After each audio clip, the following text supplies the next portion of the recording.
Welcome to the Jedi Ranger. I'm JohnBerry555. In today's video, well, I'm continuing my series of MASH reviews by taking a look back at the entirety of MASH Season 3. We've already done this for Seasons 1 and 2, and we'll do the remaining seasons once we get to them. But today, we're going to take a look at that Season 3 as a whole. We're going to take a look at each individual episode, and then I'm going to wrap up my thoughts at the end. So let's start, well, with the very first episode of Season 3. So it's time to continue my series of MASH retro reviews with Season 3, Episode 1, The General Flipped at Dawn. So that's right, we're finally moving on to Season 3, and this episode features Harry Morgan. But wait, Harry Morgan doesn't start playing Conaparto until Season 4. What's going on? Simple, he's guest starring as the character General Steele. So this is actually the only episode where Harry Morgan, McLean Stevenson, and Wayne Rogers are all on an episode of MASH. Granted, Harry Morgan's playing a different character, so that's how he gets to work. So, this episode basically, it's actually fairly, when you think about it, a run-of-the-mill episode. It does not really reintroduce the characters in the way that Season 2, Episode 1 did. Probably that's because things are pretty well established. MASH is in a new time slot, so you think that would make them decide. But I think they've really started finding their footing in terms of what they want the show to be. I do think that's part of the reason why this episode doesn't really feel like an introduction episode. Doesn't feel like we need to recap who the characters are. We'll just jump right into one of the regular adventures, which tells me that the writers and directors behind the scenes don't feel a need anymore to essentially re-establish the status quo. They now have trust that the audience will just know that stuff. But the episode does threaten the status quo because General Steele, he's apparently in charge of a certain section of Korea, and basically he wants to institute, i.e. everyone's following the regulations to the letter. He decides he's going to headquarter at the 47 for a week to observe, and he decides they are going to need to move closer to the front. And that's basically what's going on, and we're watching everyone at the MASH deal with it. Frank is like, he's kind of for it, because he likes military bearing and all that, but no, he really isn't. Henry's like, what can I do? And Chopper and Hawkeye are just being themselves. So kind of like a normal episode, because yeah, Henry's attitude to command is, what can I do? When especially stuff comes up from up above, he does not feel like he can push back against, improper stuff. And doing all this too, Hawkeye has a patient who, he's recovering, but his recovery is not going that great. We don't get much detail about him, but that point plays a very important role in the story because General Steele decides they're going to move the 477, finds the location, he wants to use a chopper to observe it. Of course, Hawkeye has his patient on the chopper to be sent to Seoul for better medical care. So, and that leads to a court-martial because Hawkeye tells the chopper to go against General Steele's orders. And then General Steele shows how crazy he is. Basically, it's been made clear throughout the episode that he's crazy. Weird one-liners and things like that. When during General Steele inspecting the troops, when Klingo comes up, General Steele doesn't bat an eye. I think he mistakes Klingo for his wife. That's the first sign that General Steele is not necessarily all there. Not to mention a few other things like, just weird comments that he made during the inspection. Like, he pointed out Frank's nose there. Like, who pays that much attention? Now, I don't know how it's like in the army for real, but I feel like that's maybe a little too much detail. He tells Margaret to, gut in, chest out, and I've always thought that was a bit weird. Like, yes, that's a very common thing to say in the military, but remember, Margaret's not a guy. No, so what is General Steele suggesting with that scene? Does he even know what he's suggesting with that? And I think the writers definitely knew, but does the character in universe know? And if he doesn't, that's a sign that he's a bit loony. And even if he's not, that's a sign that he's probably not, he's still a bit loony, you could say. And there's another line that supports that he holds outdated views because there's a scene where he refers to Hannibal from Carthage By the way, check out Oversimplified, The Punic Wars. Great, really fun. But that's side tangent there. But refers to Hannibal, and I quote, a darky, unquote. And you don't even like saying that because that's very outdated language to refer to people of African descent in the United States. Very outdated language. And also, back then, during the Punic Wars, the concepts of race didn't exist as we have them nowadays. I'm just saying. Hannibal's problem to the Romans was he was a Carthaginian and not a Roman. That was the Romans' problem with him. And the fact that he was handing their asses until, Scipio, the younger, decided to start fighting for them. Anyhow, seriously, go check out Oversimplified, The Punic War. Who knows when the third one's going to come up? He's got the first two covered. But anyhow, that's a side tangent. The person in the formation he treats the best is actually Father McKay, where the only thing, he repeats the saying, there's no atheists in foxholes, which, okay, may be a bit weird to say in an inspection, but probably the most normal, and then asks for a little bit more of a shine on the cross. Again, not maybe the best thing, but the most normal interaction. Then Radar points out, here's Radar's last name, O'Reilly, and says the Indians are rotten, the Irish were rotten Indian fighters, that's what he said.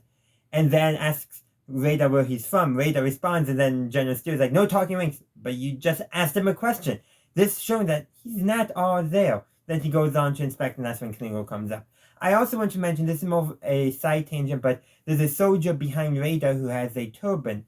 So I did a little research on Indians serving in the Korean War, and there was the 60th Parachute Field Ambulance, which was an Indian Army unit that served in Korea with a mobile field hospital. So why would one of the members be at MASH? Cultural exchange, medical exchange, who knows what's going on? Maybe, just a layover on the way to wherever his unit is actually stationed. Could also just be a regular Indian Army infantry soldier, we don't know. But I decided to do that, a little bit of research for that historical context. Did they intend that? I have no idea. Happy coincidence? Probably for sure. But still, just a fun little background detail that I didn't pick up until this rewatch. Let's see. That covers most of it until we get to the court-martial scene. Well, the colonel who's the MP who's, doing the preliminary hearing, it's more of a preliminary hearing than a full court-martial, starts to, read the charges, who the charges for, but General Steele cuts in, cut to the charges. Like, procedure? You were all about procedure earlier, proper uniforms and all that. And so the charges are read against Hawkeye. And then, so while General Steele does make it clear to the chopper pilot, warned Officer Williams that he has no charges against him because he was just following orders, just to recount, but before that to do a musical number. And that's really starts to show that he's not all there. We had already known that, but this was showing to somebody else outside the 407 that this guy is a bit nuts. And then he starts singing Mississippi Mud with the racist lyrics. Yeah. Meanwhile, in the end scene where they find out that General Steele has been promoted up. Yeah, he's been basically filled upwards so they could get him out of Korea and give him more responsibility where he probably will cause less harm. Sad that sometimes happens. And Frank is like, he wasn't that crazy or that. And then Hawkeye, Trapper, and Henry begin singing Mississippi Mud, but the non-racist lyrics.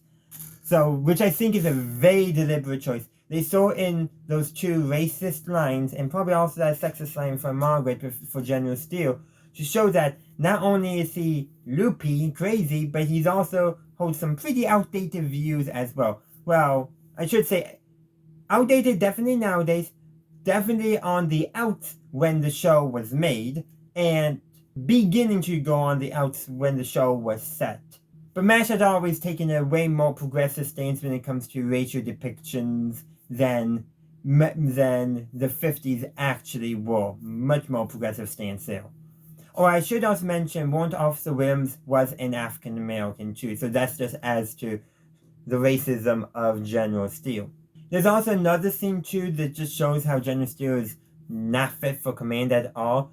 He, tongue depressors. Why? Why does he want the unit to resave them, to eliminate waste? Come on.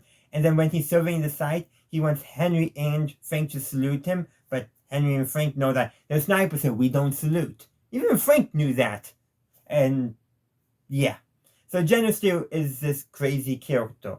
But there's also another scene too, where Henry's like, what can I do? I have my orders. And he can't violate an order unless somebody orders him too. But you're wrong, Henry. You are wrong in that scene. But that shows Henry's character. He does not like making unnecessary waves. But you can disobey an order if it's illegal, if it's unconstitutional. Especially nowadays, but even back in the 50s. Soldiers, civilians, law enforcement alike are under no obligation to follow an illegal and unconstitutional order. I will also say a morally wrong order should also not be followed as well.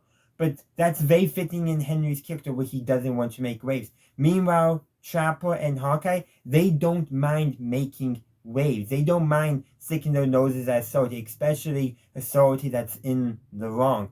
Was this all intentional? Probably not. But they wanted to show an episode where the characters dealt with a crazy general and all the characters respond according to their appropriate characterizations. Henry doesn't want to make waves. Frank wants to suck up. Hawkeye and Trapper, they just want to, do their job, be good doctors, and thumb their nose at unjust, unworthy authority. That's who they are. They were all in character for this episode. I wish they gave Margaret more to do in this episode, but they didn't. She apparently only had one line, and I don't even remember it.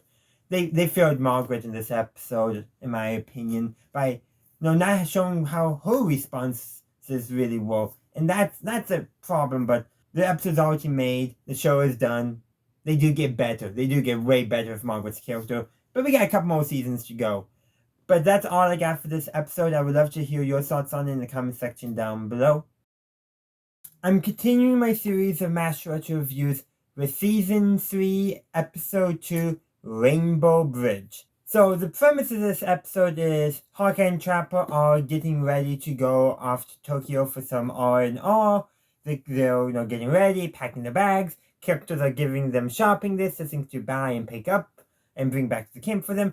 And then Raider comes in and to inform them, mainly Henry, but that there's a load of plasma coming in. And Hawkeye and Trapper are like, okay, great. Because that means they're going to get wounded and they won't be able to go on.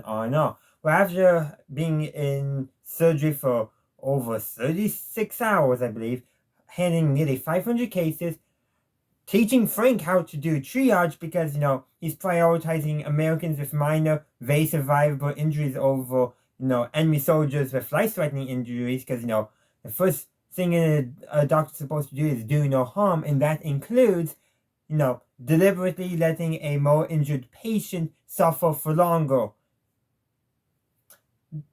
Frank can get very GI at times. But anyhow, after all that, they get a message from a Chinese unit, Chinese doctor specifically, saying that they got about 9 American POWs who are wounded that they are willing to hand over so they can get the proper medical care.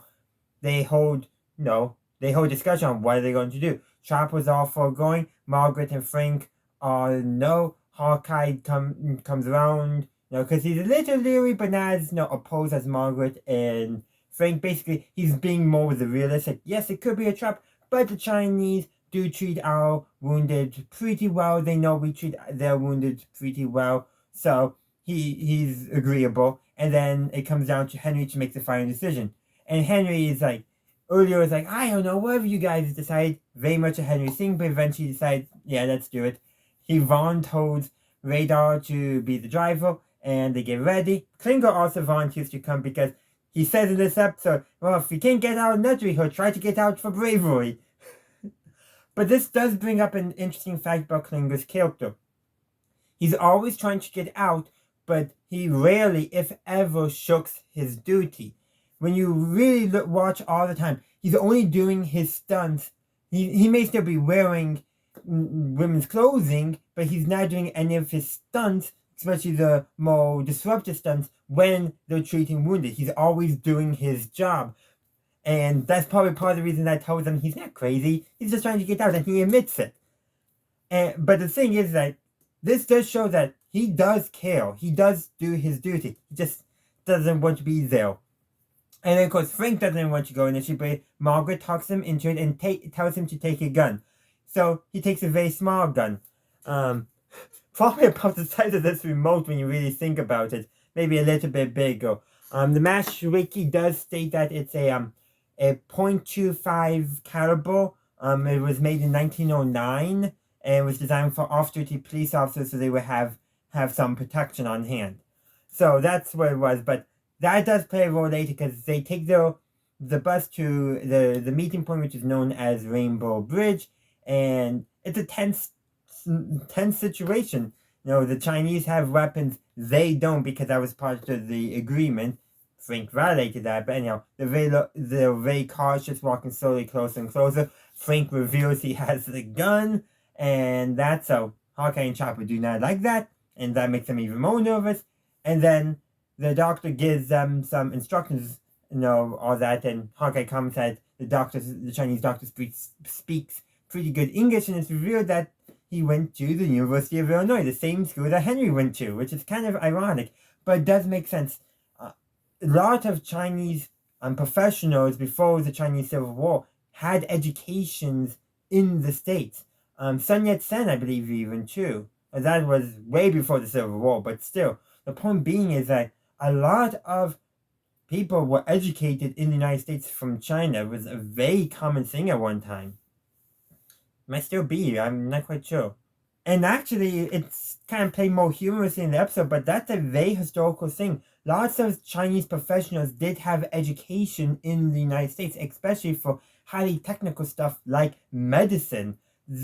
Because of years of, because of the century of humiliation, European interference, China just did not have the infrastructure. The Japanese invasion China just did not have the infrastructure for highly technical education for things like medicine. So it makes sense that people will go overseas for said education. But anyhow, they give the instructions and the soldiers cock their weapons, because they're soldiers, and that causes Frank to panic and to reveal that he has a gun, and basically the Chinese doctor rightfully complains that their medical units are being, harassed. Now, I will say I don't remember the full situation, how well Chinese medical units were marked. We know MASH itself, the 477, had plenty of stories where they were harassed by either enemy or allied hostilities and weapons, so it does happen. And yeah, doctors are rightfully going to be mad about that. And then when Hawkeye and Chapel, first Hawkeye appeals to the Chinese doctor to basically have compassion. You're trying to do this decent thing in a bunch of basically the mess of the war. They convince Frank to show his gun, and the teeny tiny gun, and that causes the Chinese doctor to start laughing. Breaks the tension, and things go normal, and they collect the wounded and head back. And Frank gets to keep the piece. So Margaret, because that was her mother's gun that her mother got from her father, is probably going to be happy that wasn't taken by the Chinese. But the point with that is that the Chinese doctor reached out to do the decent thing, and then humor broke the tension. You could tell Hawkeye tried to break the tension in that scene with mentioning that their CEO Henry went to the University of Illinois as well, but it was Frank's gun being so small, not the smallest gun in existence, but definitely really small, is what truly broke the tension, and the humor is what did it. Laughing. Which is, kind of fitting. It's when you laugh with somebody, you generally don't see them as an enemy as much. I'm just going to bring up the Christmas truce in World War I. It only lasted the first year because the generals on both sides prevented it in the following years. But the thing is, the soldiers, mostly the British and the Germans, the French were a little more leery, understandable. It was their land that was being fought on at the time. But they, they hung out, partied, played games and all that. And after the truce ended, and the generals tried to restart hostilities because they never wanted to stop in the first place, they had to remove those soldiers who partook in the Christmas truce, move them to other theaters because they became comrades. They saw the enemy as their friend, not an enemy anymore, and thus it became much harder to fight, and they had to remove. Many German soldiers were sent to the Eastern Front to fight against the Russians, and I'm pretty sure a lot of the Allied soldiers were moved to either other sections of the front line or even other theaters of war, such as the Italian front, and maybe, or even the front lines against the Ottomans. But the point being is, when you start laughing, you break down the bonds that make you enemies. You start seeing each other as humans. And there was a line earlier in the episode where Hawkeye notes that the Chinese treat American wounded prisoners better than the North Koreans do, because the Chinese know that the Americans do the same for the Chinese who are wounded and taken into American custody, showing that bit of compassion, that bit of humanity. And then the final tension breaking was not just knowing that, but laughing. Isn't that just what we need? We need a good laugh to break the tension so we can see the humanity in all of us. But those are just my thoughts. Is there more I can discuss? Certainly. But that is what the comment section is for, so let me know your thoughts down there, and I hope to see you next week. I'm continuing my series of Master Retro reviews with Season 3, Episode 2, Officer of the Day. So Henry's away at a medical conference in Tokyo, and as Hawkeye later implies, he's probably doing some other stuff too. Frank is in charge. But Frank is largely absent for most of the episode. He does information in the beginning, does not listen to Ego's objection about where the ceremonial cannon's pointed, so it hits Radar's bugle, and Radar's not happy about that. By the way, ceremonial cannons that shouldn't be firing anything, especially not anything that should make a clang sound when it hits a bugle. I'm just saying. I don't know much about that stuff, but generally know that if anything does come out, it's going to be padding, not anything, no, not shrapnel, not a projectile of a traditional sense. I'm just saying. But this is Frank we're talking about, so yeah. He inspects the troops. Klingo's actually mostly in uniform because no fingernail polishing and earring, so he's still doing himself. And Frank then learns that the officer of the day is Hawkeye. And Hawkeye did not show up at the formation. Why would Hawkeye? Hawkeye doesn't do that stuff. Anyway, so that basically means Hawkeye's basically in charge while Frank and Margaret go off screen and, be themselves, I guess.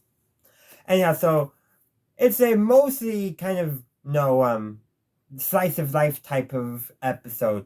Hawkeye has to deal with Klingo trying to go AWOL to head to Seoul. He has to deal with 2 young Korean boys who are trying to steal anything that isn't nailed down. And he also has to deal with local Koreans coming in seeking medical aid.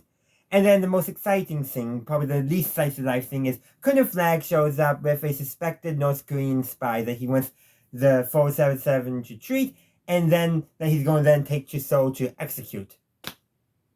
Which is dumb, because one, shouldn't there be a trial? I know it's wartime, but there should still be a proper trial, and even if it's a military trial. But again, wartime and all that, and Flag is a bit crazy. And 2, why have him treated if you're just going to kill him anyhow? And wouldn't it be better to interrogate him? Let's just ignore no morality. Let's look at it from a practical intelligence gathering standpoint. Yes, it's good to stop a spy, but shouldn't you want to counter-interrogate and keep them alive? Because maybe you might be able to feed them false information or tune them and get a double agent. That would be bad from an intelligence standpoint. But Colonel Flag is, he's a bit crazy. And so, everything does resolve. So instead of sending the prisoner back after Flag threatens them, Flag brings Margaret and Frank in, and everyone forgot Frank was a doctor. Literally, I think everyone did actually forget that. But they need 2 doctors to release it. But when Flag draws his gun, they comply. They should report him for that. But they send Klingo instead. Granted, that could be dangerous for Klingo because Flag is a bit unstable, but hey, Klingo gets to go to Seoul and we know Klingo's going to be fine. The North Korean spy, the suspected North Korean spy, is going to get his medical treatment and turned over to proper army intelligence if they can find anyone. In the intelligence part, not from army intelligence. But I guess that's the same thing. That's the joke that they're telling. Also, the Korean boys who are trying to steal anything nailed down, at one point they do steal Radar's teddy bear, and that's when Hawkeye decides to take those thefts seriously more than just, hey, don't do that anymore. More like, hey, this is now serious. I was fine when you were trying to steal the phone and like 30 pounds of, I think he said, of salt pork. Like, or something along the lines, like, yeah, but now that's no personal property, that's not army property, Hawkeye cares. Which I think does shows that, Hawkeye does have distaste for the military, for the army. That's very clear. And Raider's table does get returned to him. And that's pretty much it. Though they treat 7 local queens, all with the same idea of Kim Luck. Yeah. Must be a record, that's what Hawkeye says. So again, overall it's a fun episode, not too much going on, slice of life. But again, I do like how they got one over on Flag. And Flag thinks Whitey here has to go to a medical unit for joke balls. Or maybe that's because they actually have morals. Okay, most of them. Frank seems to miss morals on occasion, but most of them have morals. Flag doesn't, so of course they're going to seem crazy to him. Just like Flag seems crazy to them. Anyhow, fun episode. Let me know your thoughts on it in the comment section down below, because there's not really too much to add. There's not any greater messages or that this episode is trying to tell. It's just trying to be a fun slice of life episode, which is actually what's missing from a lot of modern day television, slice of life. But that's going to be a video for its own time. I'm continuing my series of MASH retro reviews with Season 3, Episode 4, Iron Guts Kelly. So, the episode is that a general, Lieutenant General Kelly, nicknamed Iron Guts Kelly, is visiting the 477, giving an inspection and all that. Ends up having a heart attack, and the rest of the episode, is basically the second half, is his aide trying to find some action somewhere going on so he can drive the general there, so that way he can claim the general died in battle instead of died of a heart attack. A heart attack while the general was in Margaret's tent. By the way, Margaret did not go to Frank first. She went to Hawkeye and Chopper first, because one, I think in this type of scenario, she knows that Hawkeye and Chopper would help her better than Frank, and Frank gets jealous really easily. But another thing to note too is, and this is shown in a few other earlier episodes and we'll be seeing later on, she respects them more as doctors than I think than she does for Frank. Like, she values their medical opinion more. Granted, this is not really kind of thing, but it does tell you that despite the fact that Margaret, Hawkeye, and Trapper do not always get along, that there is a sense of camaraderie though. A sense that there are certain things that she'd rather get their help for than Frank. And mostly that's where some of the humor in this episode is derived, the fact that she went to Hawkeye and Chopper for help, and then Frank comes to Margaret's tent and there they are playing cards, because they're hiding the general in Margaret's closet, so that way Frank doesn't find out. And then more of the humor comes from the fact that the general's aide wants to basically fake the general's death, even though the general's already dead, in order to basically get a good headline. I do want to know that in 1950 and 1951, only 2 generals died in Korea, U.S. generals I should say. I'll flash their names up on screen. Neither of them died in combat. So that's where I'm going to end this review. Yes, it's a short review, but that's because there's not too much to say. This episode's not, a bunch of neat jokes. It's like, you got 2 main sets of jokes, and they build off of each other, and that's really about it. And restating them over and over again would not work because of how the jokes are structured in this episode. Though I should mention there's also the humor of when Kelly arrives, Henry is nervous, so he goes to drink some vodka to settle his nerves because it doesn't have smell. Unfortunately, he drank bourbon earlier, so he has that smell on him now. And then Radar gives him some gum to try to, mask the scent. But Henry quickly says that he can't chew gum in front of the general. And that's really the only other major joke in the episode. This is like how the general, likes to hear the sound of gunfire and all that because he's crazy. But that's where I'm actually going to end my review, so let me know your thoughts in the comment section down below. I'm continuing my series of MASH retro reviews with Season 3, Episode 5, OR. Before we get into this episode is a very special episode of MASH. It's the very first episode in which they did not have any scenes with the laugh track. So, for the American audiences, as I understand some international broadcast versions, the previous episodes did not feature a laugh track. But for the US audience, where most of the viewers were, Until this episode, there had never been a single one without a laugh track. The closest would be the OR scenes, which traditionally do not feature a laugh track. And this episode being, I would say, like 98% in the OR, doesn't have a laugh track. Now, this episode, like I said, is entirely in the OR, but there are a few scenes outside the OR. There's at least one scene in the scrub room and 2 or 3 scenes in the room that's on the opposite side of the OR from the scrub room. So nowhere else in the camp, just those 3 rooms, and most of it is in the OR. And the reason for that is because they're handling a lot of patients. And this episode feels longer than many other episodes, and I put that in part to the fact that there is no laugh track.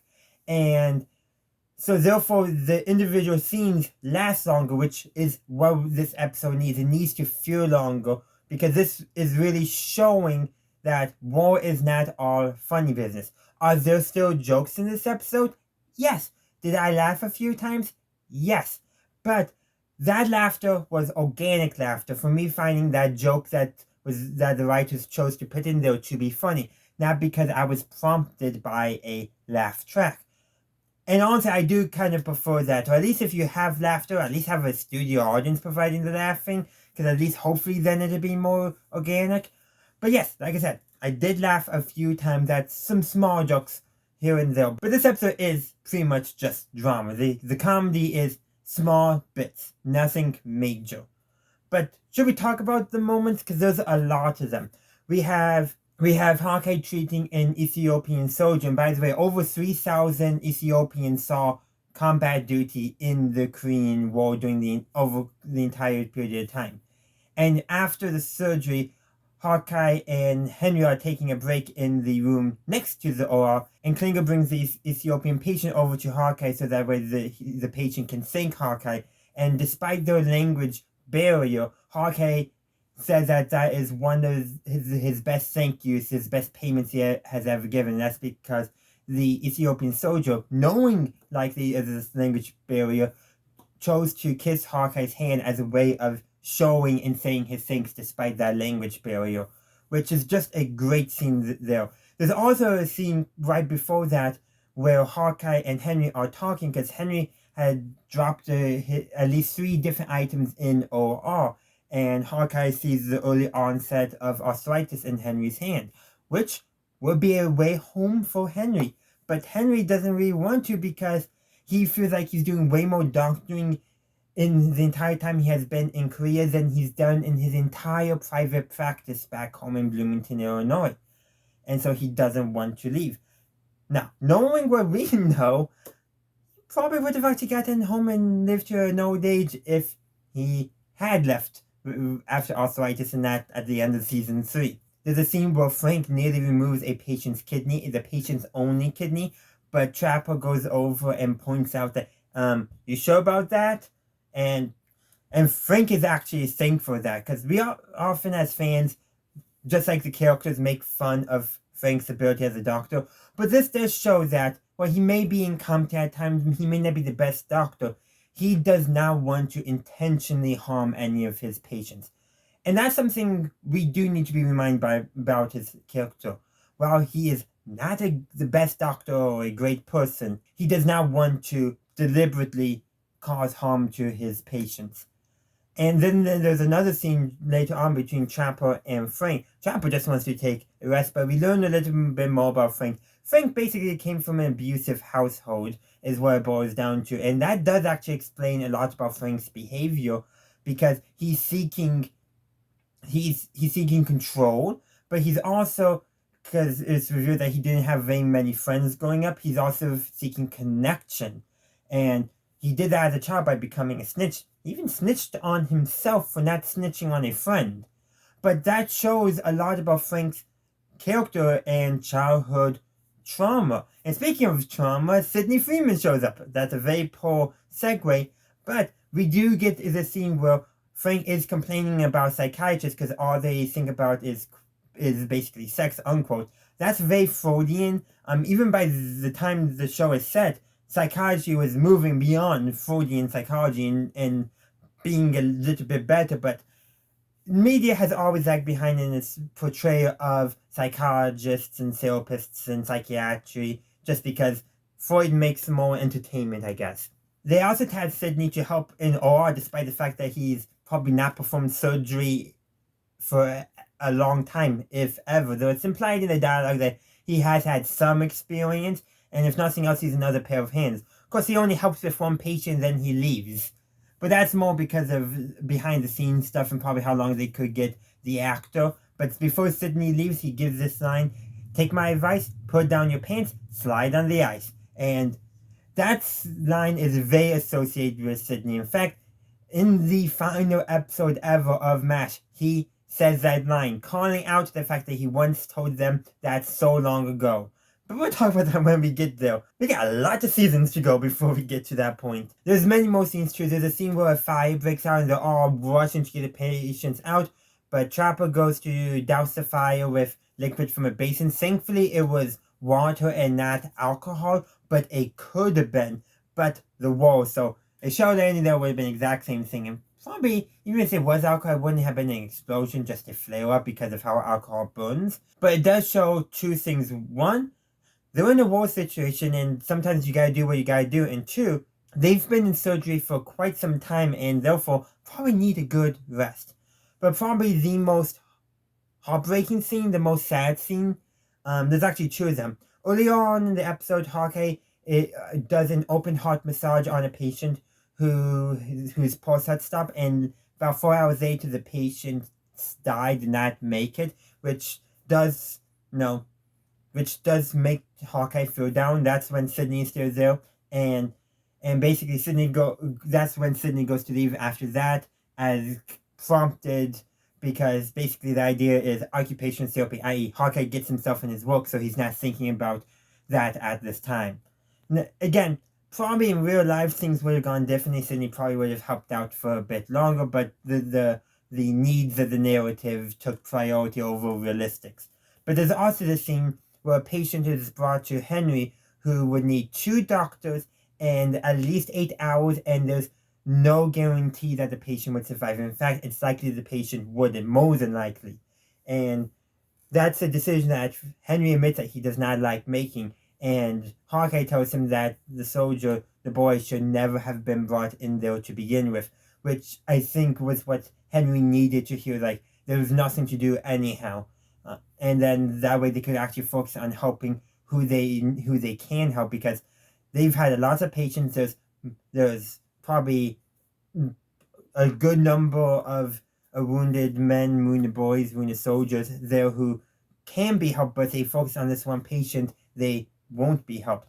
And then there's also, going with that too, the sad fact is they're running low on supplies. There's a scene where Henry sends Radar to get some regular sewing thread because they're out of the 3/0 silk that they normally use in surgery. So this just all shows that this is a very serious episode. There are jokes, like Sidney Freeman's line. There's a few other things here and there. They're jokes, but they're not like, oh man, you're getting red in your face from laughing, you can hardly breathe. Nothing like that. And with no laugh track, when things are truly funny, you can laugh if you find those jokes funny. And even then, those jokes are like, I think I only made a sound once, but I cracked a smile a few times, because this episode is not designed to be funny. It's designed to be serious. And that it was. Now, that's where I'm going to end my review, but the comment section is down below that. Let's continue the discussion down there. I'm continuing my series of MASH retro reviews with Season 3, Episode 6, Springtime.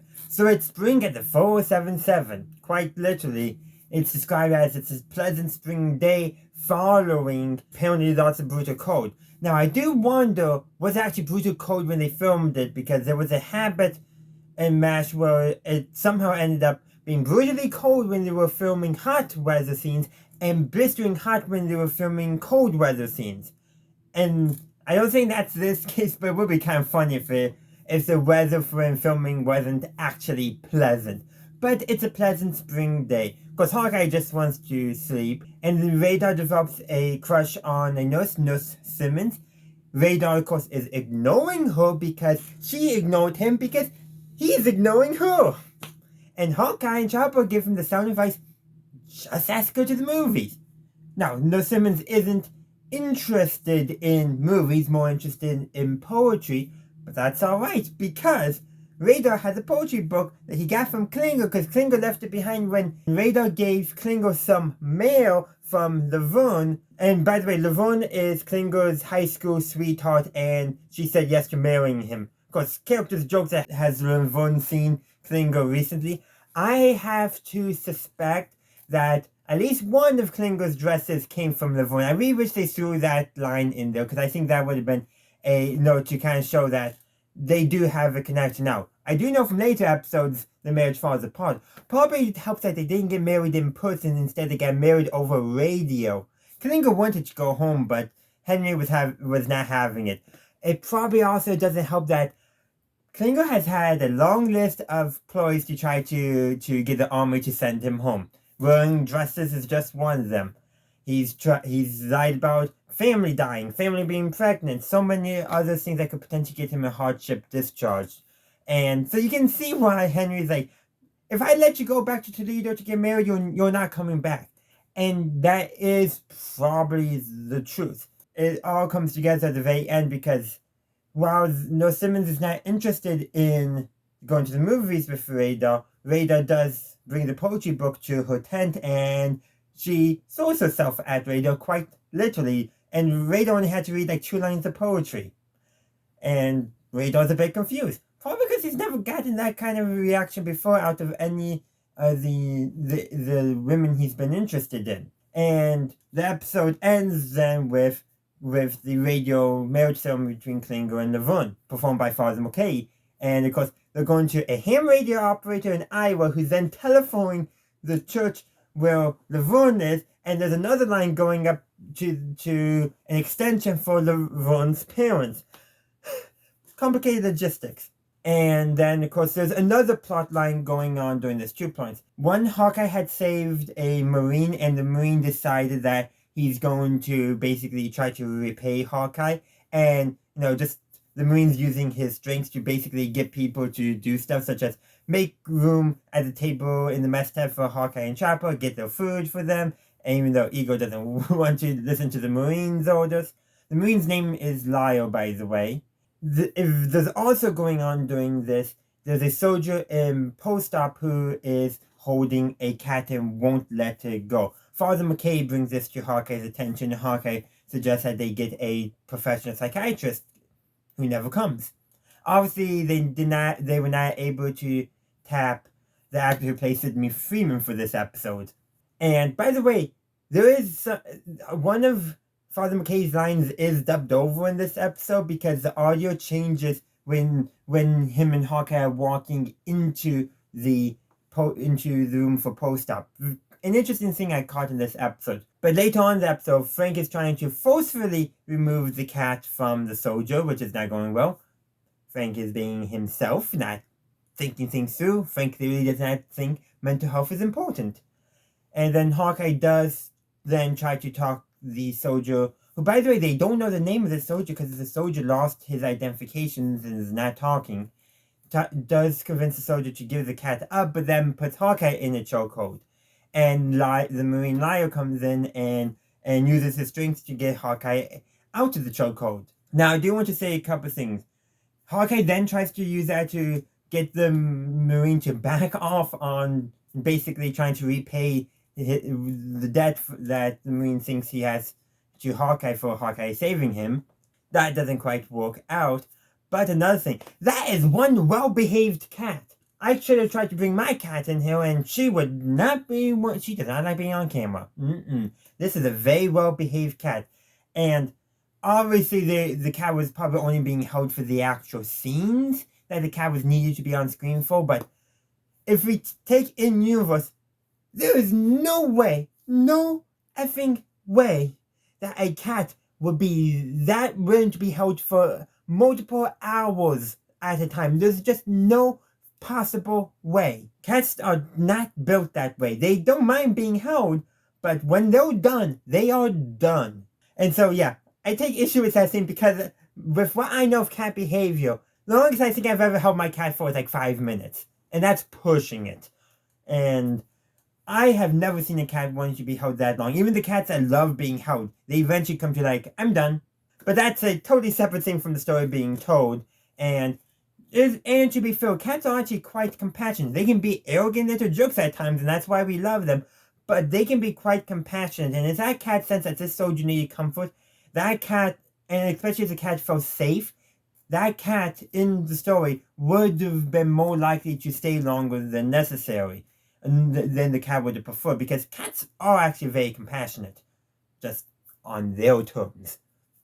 And then, of course, one last thing with Lyra the Marine. During Laverne and Klinger's wedding, Frank and Margaret come in. Frank is basically insulting everyone. Well, Parker also does insult Margaret at one point, but Frank basically just keeps on getting it in. Lyra takes Frank up and starts spinning him and gets him to agree not to report anything and all that. That should have been a wake-up call for Frank.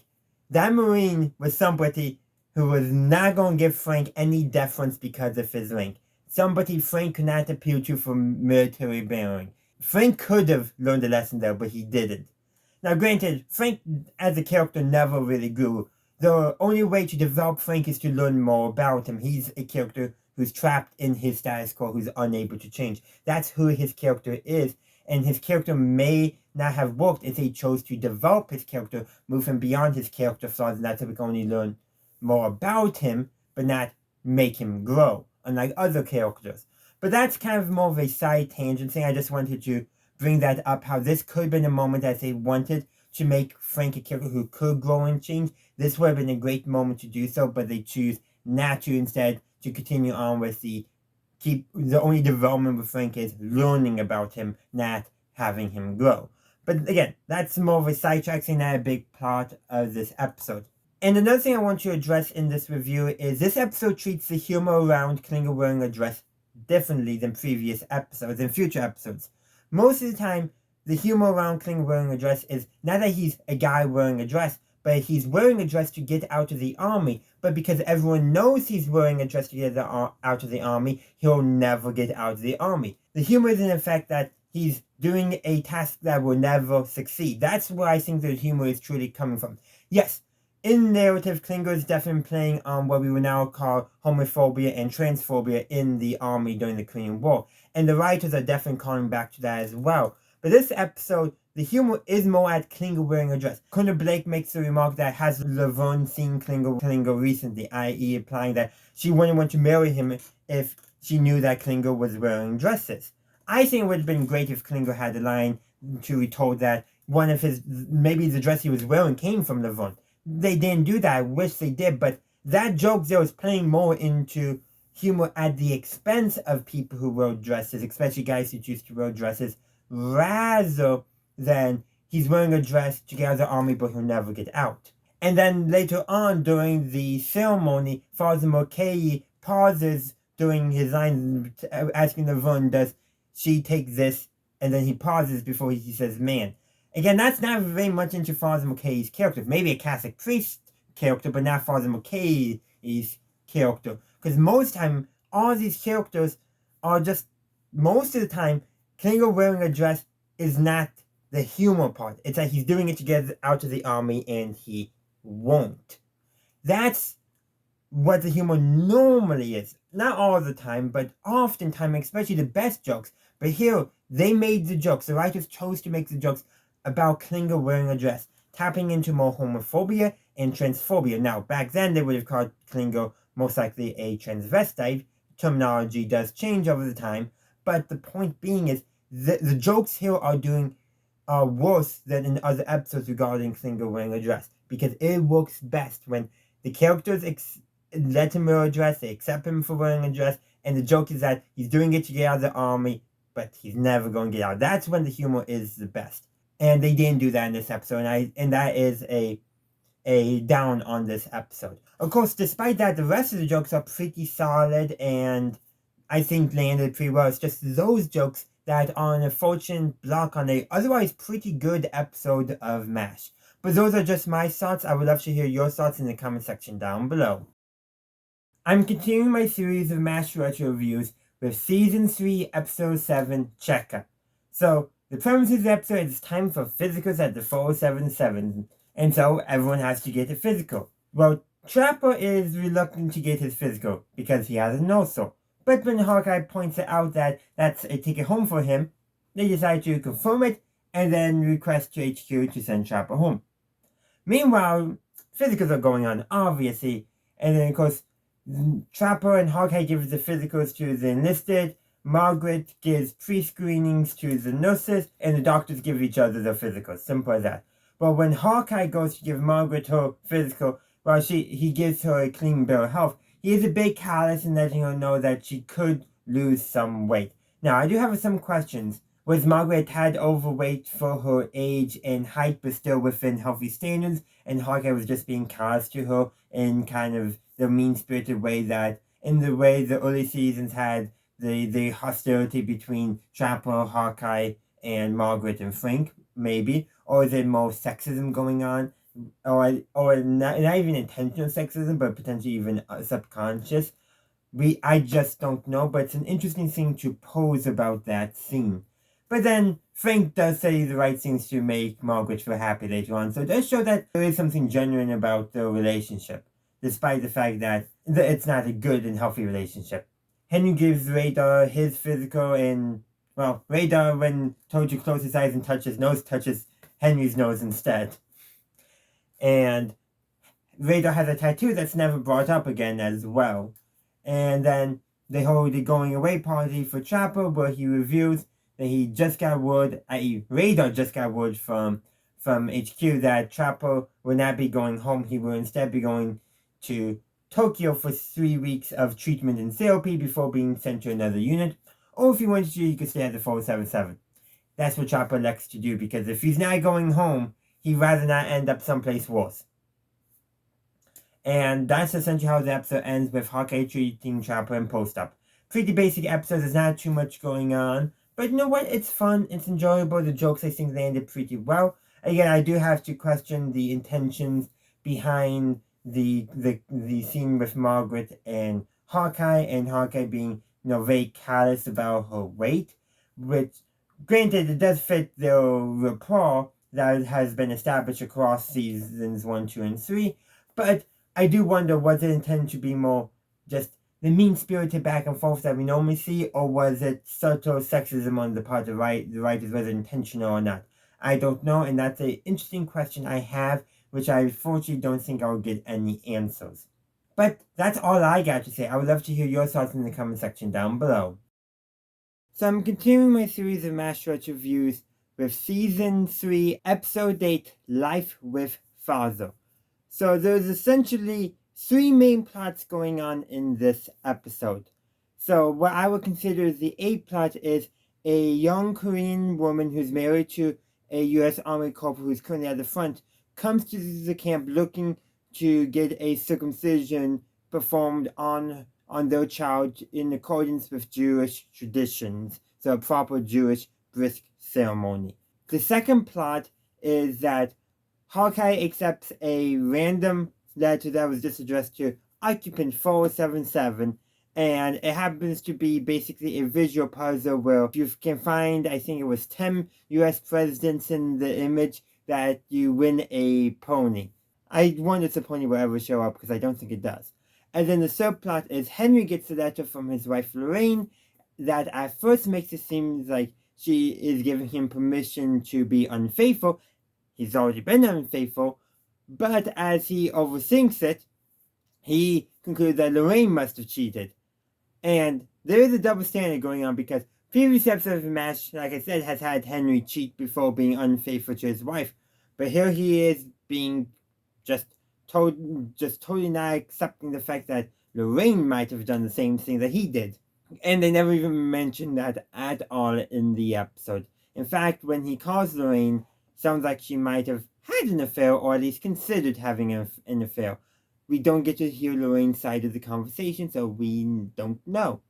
But there is definitely a double standard of that going on, and I feel like in the 50s, it was considered more acceptable for the man in the relationship to have an affair, but not for the wife.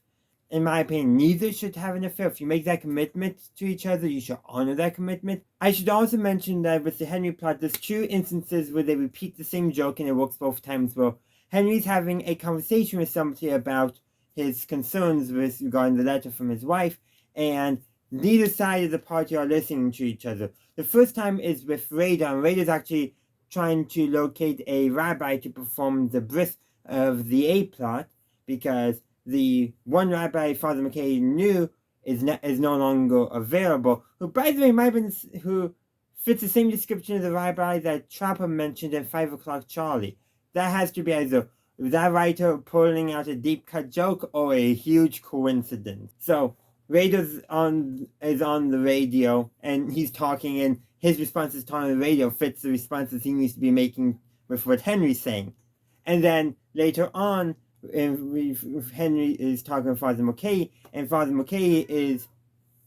There's my cat. So now that there's my cat, I think, is done interrupting me, which my members will get to see that in full. So, like I was saying, Father McKay is lamenting over the fact that his sister, the sister, is thinking of leaving the convent, no longer being a nun because she wants to have her own children. And she happens to be a teacher, and she likes working with children, decided that she might want her own, and she wants her brother, the father, blessing in all that.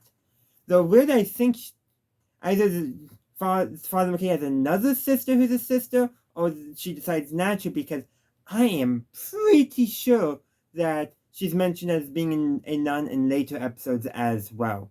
But regardless of all that, Father McKay lamenting over that letter, and Henry lamenting over his letter, they are talking about each of their own letters and not listening to each other, but the conversation seems to be going forward anyhow. Both are done slightly differently, with the talking about having 2 different conversations at once, but they somehow fitting together. It just works very well, in my opinion, in terms of comedy and all that. But going back to the A plot, I've already mentioned a little bit of the A plot where it intersected with the B and C plots a little bit, but so they do track down a rabbi who's on the carrier Essex. Now I will note that later in the episode they do show the Essex. It's actually the Yorktown, if I remember correctly, if you look at the numbers on the deck. Somebody else did all that, and everything is apparently else besides numbers is correct for the time period and all that. They just seem to have gotten the ships mixed up, and Yorktown never actually was there during Korea itself. Again, somebody else did all this research, but it is a neat historical little fact about real history intersecting with MASH. But they do track down a rabbi there. So the rabbi basically probably telling the radio operator on the Essex what to send, and does some Morse code, which Radar then translates back again and relays it to Father McKay, who speaks the words for the ceremony. Of course, the ceremony does not go without a hiccup. One, Henry and Margaret basically are like, this is an elective surgery, you should not be performing it. It's also a religious ceremony. They're on a U.S. military base. The mother and child are dependent of a U.S. soldier who's also a U.S. citizen. Therefore, the First Amendment and religious freedom should apply, because it's not interfering with, combat operations. It's not interfering with treatment of the wounded. So, am I missing something? Or are they just being sticklers for the rules, or potentially even racist? It's possible, especially where earlier in the episode how Frank dismissed the Korean mother. Very likely. They come in taking pictures in order to get evidence, and of course at the end, Chopper destroys it by exposing the film before it's been properly processed. By the way, people who don't know, we used to take pictures with actual film rather than our phones, which I'm doing right now. I'm using a phone instead of film. Imagine if I filmed all my videos on film and then uploaded them. That would be a pain to do, I think. And then there's another interruption as the radio cuts out, and the last bit of the ceremony is the last blessing prayer to be given is not received. But thankfully, the mother does remember what it is and says it in Hebrew, and they finish it. Now, I will say somebody's done the research as well on this, but apparently the ceremony was not quite properly performed for a real bris, which makes sense. The writers probably like, ooh, this is a cool idea, and then they probably looked at one, like maybe a dictionary entry or an encyclopedia entry and called it good enough, and then bothered contacting an actual rabbi to learn how to do the actual ceremony. And that's probably what happened. Or anti-Semitism. I think it's more just the lazy writers figured this is going to be a good, cool bit for the episode. It's going to make an interesting story, and they just did some cursory research. That's the most likely explanation. Because there is a saying, never attribute to malice what can be attributed to ignorance. And I think ignorance is what's going on here. Even today, lots of people with many cultural practices are ignorant. Now, some of it is a willful ignorance, and some of it is just they've never been properly informed on what the practices are, what they entail, what they mean to the people. Some people just are not informed. That's different than being ignorant because you're choosing not to learn. There's a huge difference. But that's kind of sidetracked from this episode. And the episode then ends with Hawkeye and Trapper getting on a white horse to practice for the pony. Kind of a crazy ending. I do wonder if that pony will ever come. Probably not. But that's where I'm going to end my review. I would love to hear your thoughts on Life with Father in the comment section down below. Welcome to the Jedi Ranger. I'm JohnBerry555, and I'm continuing my series of Mass Retro reviews with Season 3, Episode 9, Alcoholics Unanimous. So in this episode, Frank bans alcohol at the 4077. Total prohibition. He even goes as far to hide the alcohol used for medical purposes, which also shows how not great of a doctor Frank really is. He also closes the Officers Club, which, by the way, Frank is the reason they have the Officers Club. Way back in, I want to say it was Season 1, the 477 saved the son, I believe, of a general, and as a reward, he gave Hawkeye and Trapper passes to Tokyo, but Frank got a Officers Club, and he's closing it in this episode. Yeah, and most of the camp is not happy with Frank banning alcohol. Now, I will say, personally, yeah, you probably shouldn't be drinking alcohol, but I do understand that lots of people will drink alcohol as a coping mechanism, especially in war. Some way of trying to, not think about all the death and destruction around you. I understand it, I don't necessarily approve of it, but I'm not going to be like Frank and force my opinion, force my behavior on others. That's just rude, mean, obnoxious, whatever term you want to use. So that's the overall premise of the episode, but there's a lot more to discuss. There's a subplot involving Father Mulcahy, which is actually not too much in terms of development, but it does give us some insight into his character. One, he does not handle alcohol very well because he doesn't drink, which makes sense. He is a Catholic priest after all, and while I'm sure there's a lot who do hit the sacramental wine, Father Mulcahy isn't one of them. And Frank approaches Father Mulcahy to give a sermon on the evils of drink. Father Mulcahy is nervous, so Klinger offers to give him a little bit of alcohol, but that little bit was way too much for Father Mulcahy because he does not have the experience. And he's unable to give his sermon, and then a scuffle breaks out, and then Margaret gives Frank some I think it was some brandy because Frank got basically injured in the scuffle and she was nursing him. And Hawkeye declares prohibition is over. The 18th Amendment has been repealed. And yeah. Just like the 18th Amendment in real life at the 477, nobody followed it except for the people enforcing it, and even then, it fell apart. At least it didn't get any organized crime going on in the 477 during their prohibition phase. There's several other things too. The episode actually begins with them showing a movie that they would have actually been shown during Korea, not made after the Korean War, and basically, during that is when Frank dismantles and gets rid of Hawkeye and Trapper's still. They're not happy about it, so they start looking for other sources of alcohol.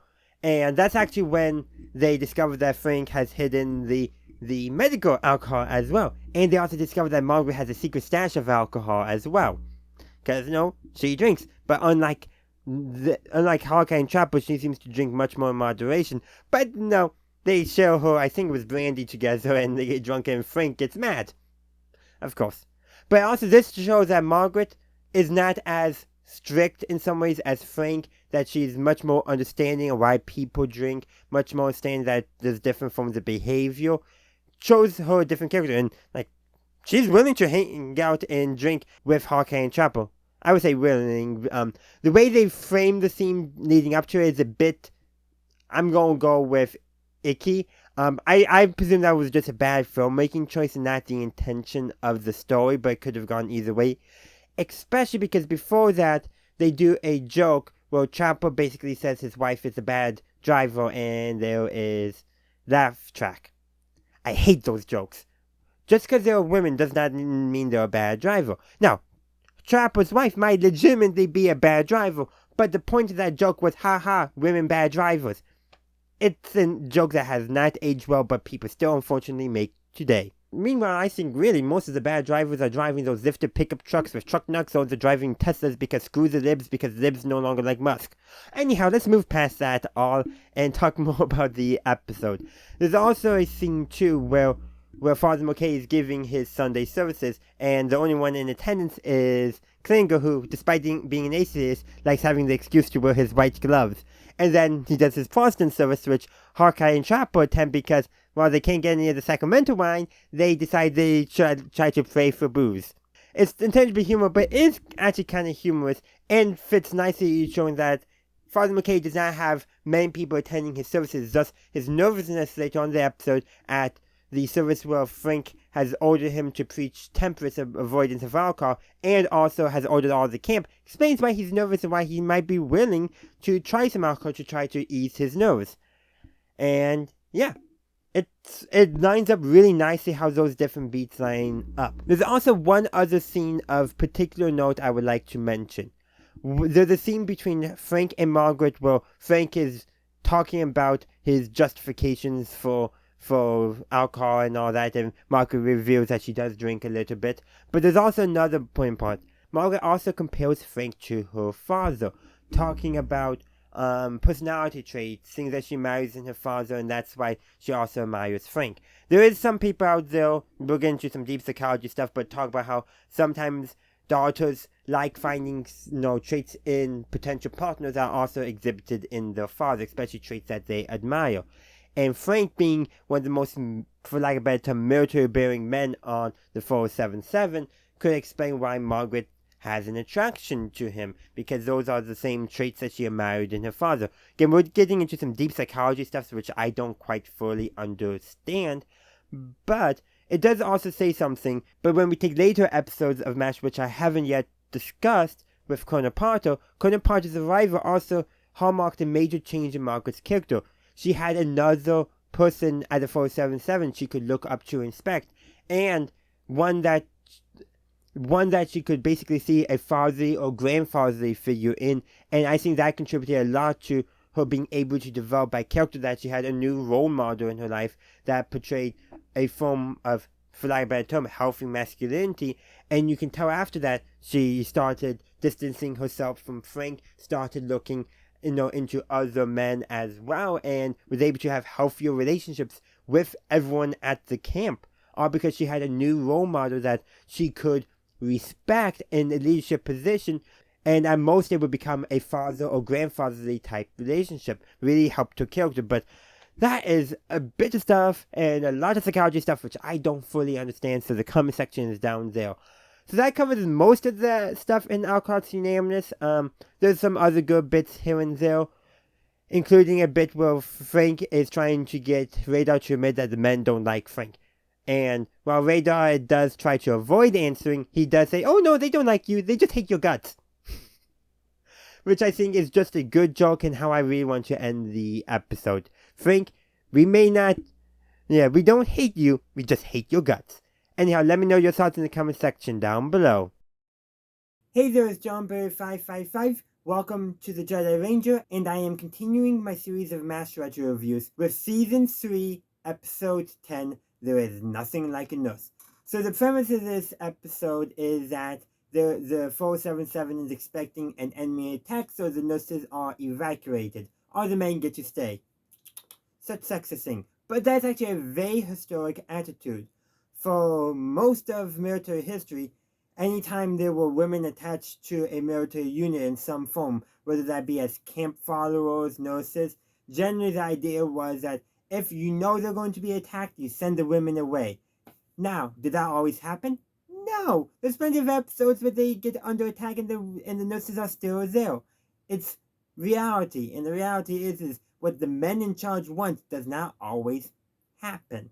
And also too, this episode shows that most of the people outside the doctors at the 477 have no clue about medical stuff, because there's a scene where they're helping in the OR because they have wounded come in but no nurses. And yeah, most of them they don't know what to do, how to hand instruments and all that.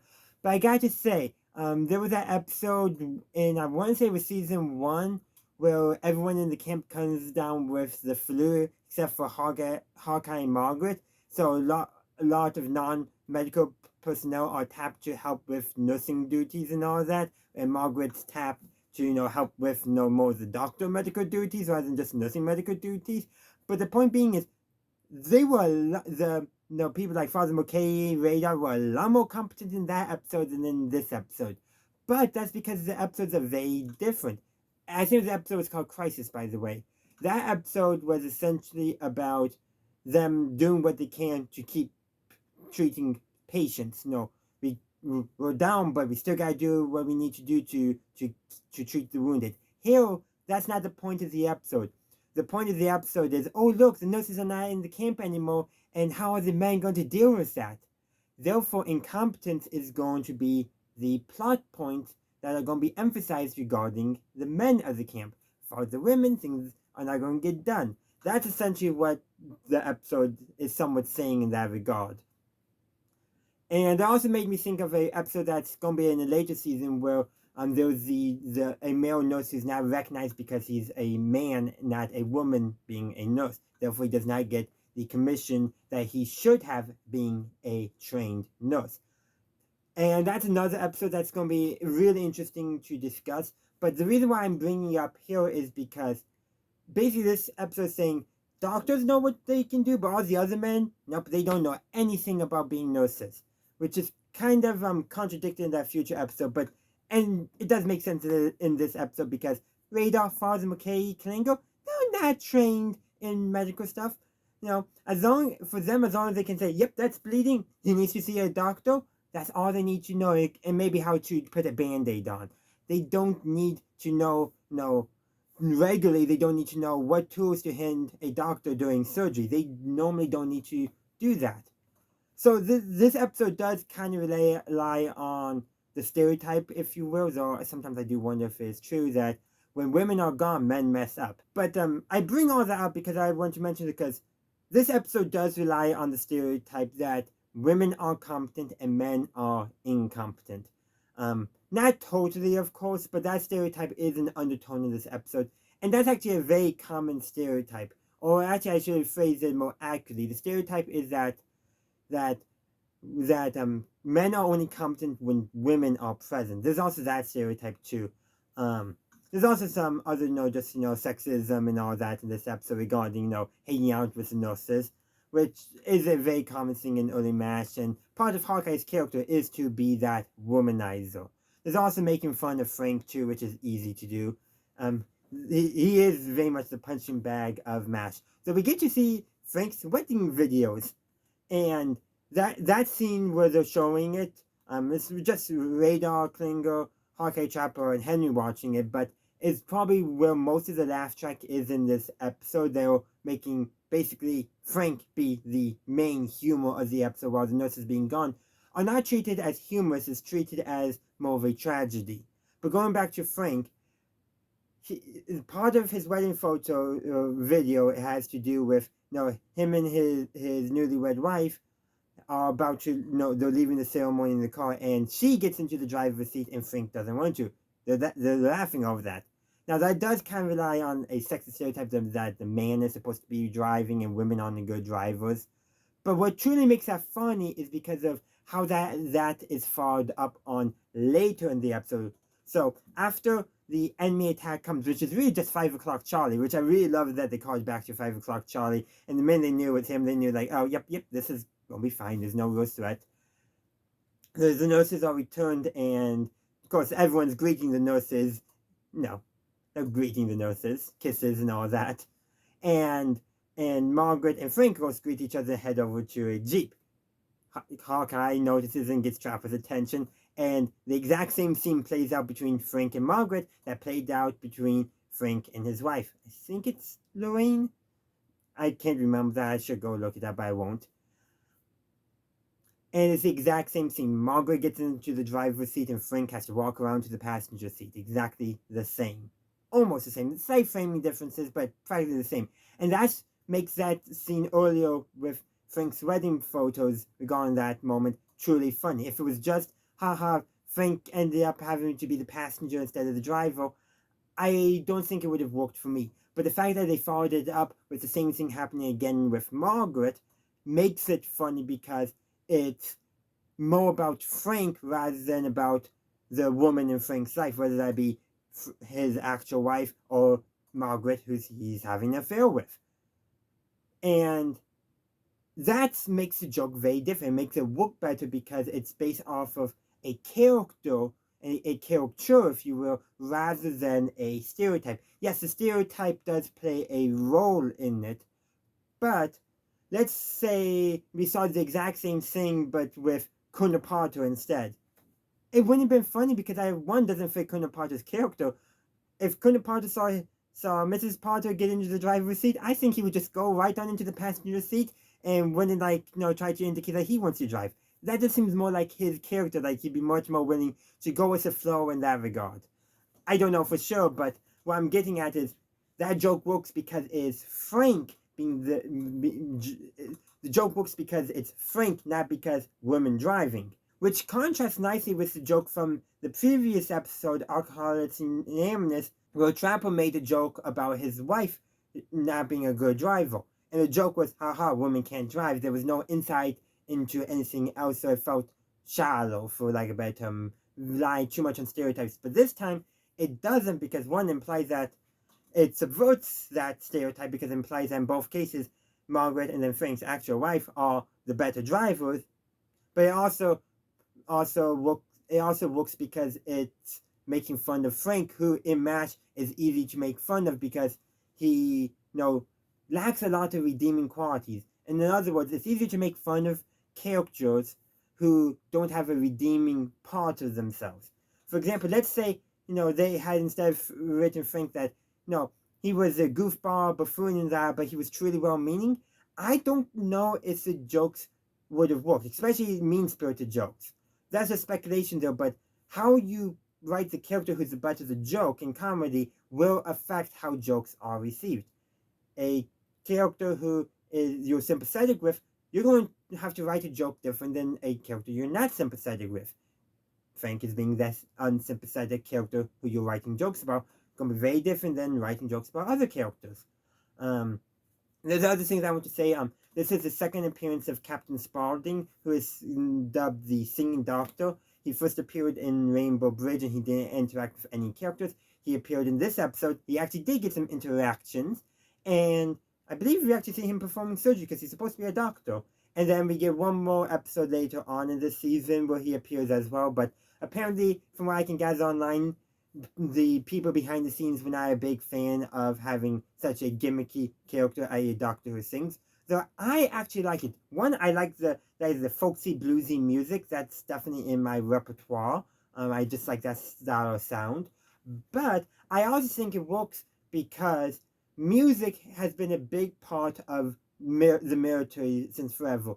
The closest we get normally in MASH is every now and then they'll play music over the loudspeaker. There's actually a whole episode where Radar acts as a DJ, so that's after Potter arrives. But the point being is that music is a big thing, a big way people in the military historically, I don't know about current day, but historically have passed the time. Marching songs and that. I remember there's an episode, I think this was after Charles. Actually, we got a lot more music when Charles came, because he liked classical music. But there's also an episode where Father McKay realizes there's no really war songs about Korea and decides to write his own song. And what I liked about Captain Spaulding, despite his limited appearances, is it brought that musical component in. just to provide some context why I think it's actually really important for the historical context of the Korean War for MASH to have music and have characters singing and writing their own music is, if you don't know, I studied history in college and I wrote my senior thesis on Civil War music. Mostly it's used to convey messages and all that and to support the Union cause. But part of that, I did do research outside of my narrow topic because, you gotta get context in that. And the thing is, music has always been a big part of keeping morale up for soldiers. John Brown's Body started as a song, and it kind of merged together the historical person known as John Brown, and apparently there was a sergeant also named John Brown, and the song seemed like it started because the men in his unit started, drew that comparison and made a song making fun of that, and then eventually got adapted by a poet. The melody adapted the song to become the Battle Hymn of the Republic. There's like a through connection there from what soldiers did to have some fun, all the way to a beautiful song. And I kind of wish MASH did more with that.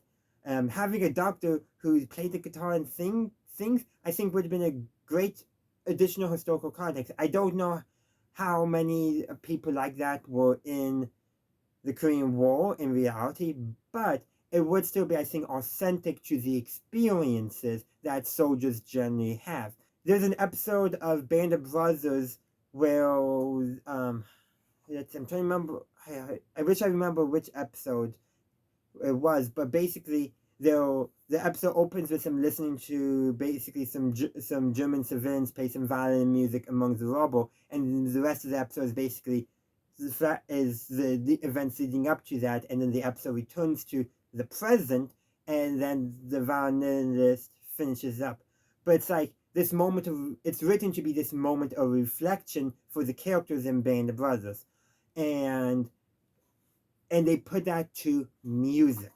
That shows music is important in not only helping telling a story, but in the lives of soldiers.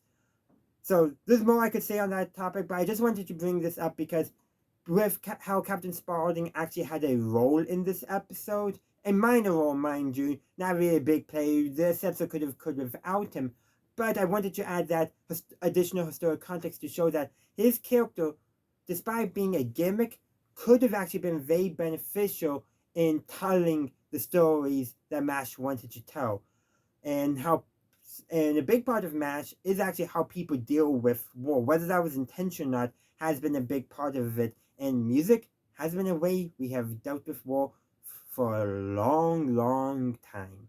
So that's where I'm going to end my review. I would love to hear your thoughts on the episode There's Nothing Like a Nurse in the comment section down below. So I'm continuing my series of MASH retro reviews with Season 3, Episode 12, Adam's Ribs. Now this is probably one of my favorite episodes in Season 3, if not of the first 3 seasons as a whole. It's a great fun episode with some really great funny moments that I just love. So let's begin with recapping the episode.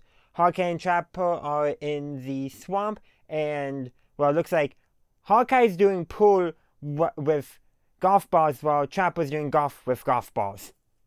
Yeah, so that's what they're doing, and Hawkeye's complaining about lunch coming up because the past 11 days, Hawkeye thinks it was 9. He's apparently repressing some of the memories, but 11 days they've been having nothing but river and fish. And as Hawkeye was later say in the episode, he's eaten a river, liver, and an ocean of fish. And he says that when that's what they are served, and he basically starts a riot in the mess tent demanding that they want something else.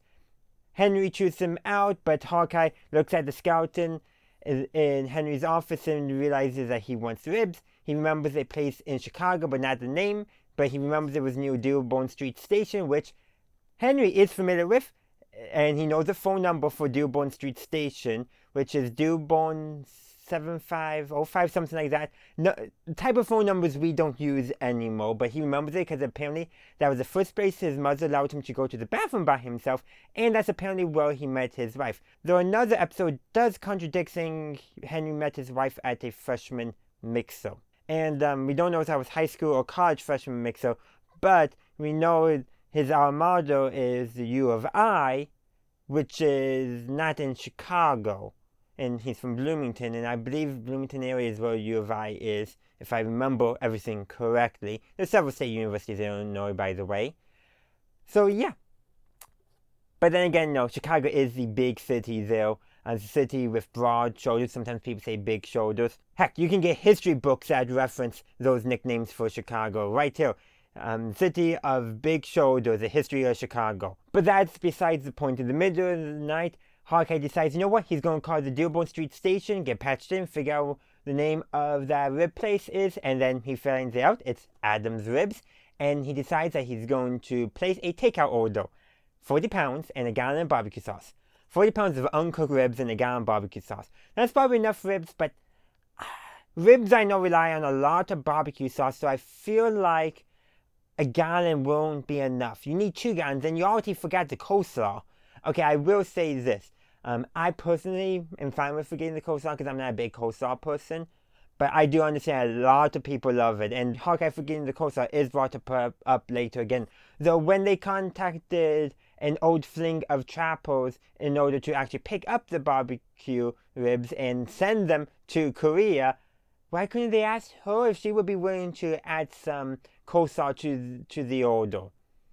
I don't know why they didn't think that. But the ribs do make it to Korea, then they get stuck in supply, so Hawkeye and Trapper hitch a ride on the chopper where the injured patients coming from the front normally ride, and they get to the supply depot. The major, though, no help, so he sends them to his sergeant, telling them not to tell him. Yeah, his sergeant is apparently his boss, and basically they start trying, so when they couldn't get through reasoning with him, because they're claiming these ribs are actually medical supplies, guess what? That doesn't work, so then they go to basically say, well, this place is dirty, we would hate for it to get shut down, and Sergeant goes, what's really in there? And that's when Hawkeye reveals it's ribs from Chicago, and the Sergeant is like, Adam's Ribs? Because he's familiar with it, because he's from Joliet, Illinois. By the way, the Sergeant pronounces the name for Joliet, Illinois incorrectly. I'm from Joliet. I'd walk to Chicago on my knees in the snow for a takeout order. I'm standing in front of the sign. Actually, no, I'm in my room, but I could have gone on location. I had the opportunity, but oh well, back to on location. So as you can see on the sign, it's Joliet. Now, you may ask, why is it pronounced Joliet rather than Joliet? You see the beginning part of Jolly, and then you see an E-T, so Joliet. Makes sense. No, it doesn't. First, we got to understand where the name came from. So, there's who the city is officially named after, and then there's a whole local lore behind it. Let's begin with, there's a nearby village called Romeoville, as in Romeo and Juliet. As local lore goes, Joliet was once called Juliet, Illinois, but supposedly President Van Buren suggested that it should be named for the French explorer Louis Joliet. In fact, right here, the Louis Joliet Mall. Joliet's Mall is named for Louis Joliet. And as I understand it, his name should be pronounced in French as Louis Joliet. Any native French speakers out there, feel free to correct me, but that's how I understand it's supposed to be pronounced in French. But back to the city sign. So we're back up in front of the city sign, and let's actually break down what's going on. So we have the Joliet, that's how it's spelled. Pretty standard, there's nothing confusing there. If you want to break that down so you can to pronounce it correctly, you got to figure out where the syllables are. So the J-O stands together, then the L-I stands together, and then the E-T stands together. Those are the rough syllables of Joliet. So you got J-O, Joe. You got L-E, Lee. You got the E-T, et, Joliet. It's not perfect. Remember, we're anglicizing from French as well, so we got that confusion going on there. But Joliet is how everyone pronounces it. So just remember that it's not Jolly, it's Jolie. That's probably a little bit better. So a weird idea once had meet somebody who somehow saw Dolly Parton's Jolene was somehow connected to Joliet. I don't understand. I think they were German. So there might have been some additional language barriers going on there. It was a weird thing. I just kind of shrugged it off like, okay, whatever. Things happen when you work in the tourist industry. But the point I do want to get on is that there likely was not somebody from Joliet or even nearby Joliet who knew how to pronounce it to correct the people on set or the writers. They just probably looked at a map, saw Georgia was nearby. Georgia used to have one of the biggest steel mills in the country, lots of history there, so of course it would make sense. And yeah, though thinking about it, maybe somebody from Plainfield might have been on set. I could see them saying it's pronounced Joliet just to get under the skin of those from Joliet. But let's get back to the review. This is a big side tangent. So back to the actual video. So they do negotiate. The sergeant gets 12 pounds of ribs and a pint and a half of barbecue sauce. No coleslaw because they forgot the coleslaw, but their excuse is that they're just draftees. Anyhow, they get the ribs, they get them cooked, they're about ready to eat. Hawkeye, Trapper, Klinger, Radar, and Henry, and then Wounded come in. Which is just a fitting way to end the episode. Hawkeye doesn't even get the ribs that he spent all that effort in getting. There's more to talk about the episode rather than just what happens. Like I said, I love the irony that Hawkeye never actually does get to eat the ribs he spent all that effort getting in. But there's several other good moments in the episode. Let's take the mess tent scene at the beginning where Hawkeye riles the camp up in a fever against having the same thing day after day, chanting, "We want something else. We want something else." That is actually a great scene, not just because it's a great comedic scene, especially with Radar still trying to eat his food, because apparently his mouth is tone deaf. His taste buds don't work, basically. And also with, Klinger in his dress and just kind of going along as well, doing more fancy moves and all that. And later in the episode where he gets mad at Hawkeye and demands that Hawkeye clean his one of his pieces of clothing because he got succotash on it. Just a great scene overall there. But another really important thing about that scene is it kind of gets onto how protests start. Protests can generally start with one person or a small group of people. And then as people realize, hey, I'm not the only one who's mad about this, the protest grows. Many other people in the camp were probably sick of eating liver and fish this day after day, and I think the servers were also sick of serving it day after day because they participate as well. But nobody was saying anything, nobody was speaking up until Hawkeye decided enough was enough, and he made a scene, and everyone joined in. Now, of course, he's partly chewed out from Henry because he's an officer doing this. He has a responsibility, an image, if you will, to keep up, which is actually more of a Colonel Potter thing than a Henry thing in my regard, because Colonel Potter actually, is military, regular army. But that's more besides the point. The point being is this episode does very much show an authentic way of a protest growing from a few disgruntled individuals who decide to speak up to a much bigger group of people, including everyone who is tired and do want to change. And Henry does recognize that, they shouldn't be eating the same thing day after day, and he's been trying to get a different food delivered to them, but instead they got ascetic supporters, I believe, and a mess up in the army. But the point being I want to transition to talking about with this is Henry was right to recognize they do need to have other food, but he also wasn't really pushing hard enough. Hawkeye took it in his own hands. Now, when you look at feeding soldiers, having good food is actually really important. It's said an army marches on its stomach. There's a reason why soldiers will pillage on the land. Even in we even I know had that in World War II, and I'm sure we had that in Korea, Vietnam, and probably even into the more modern wars as well.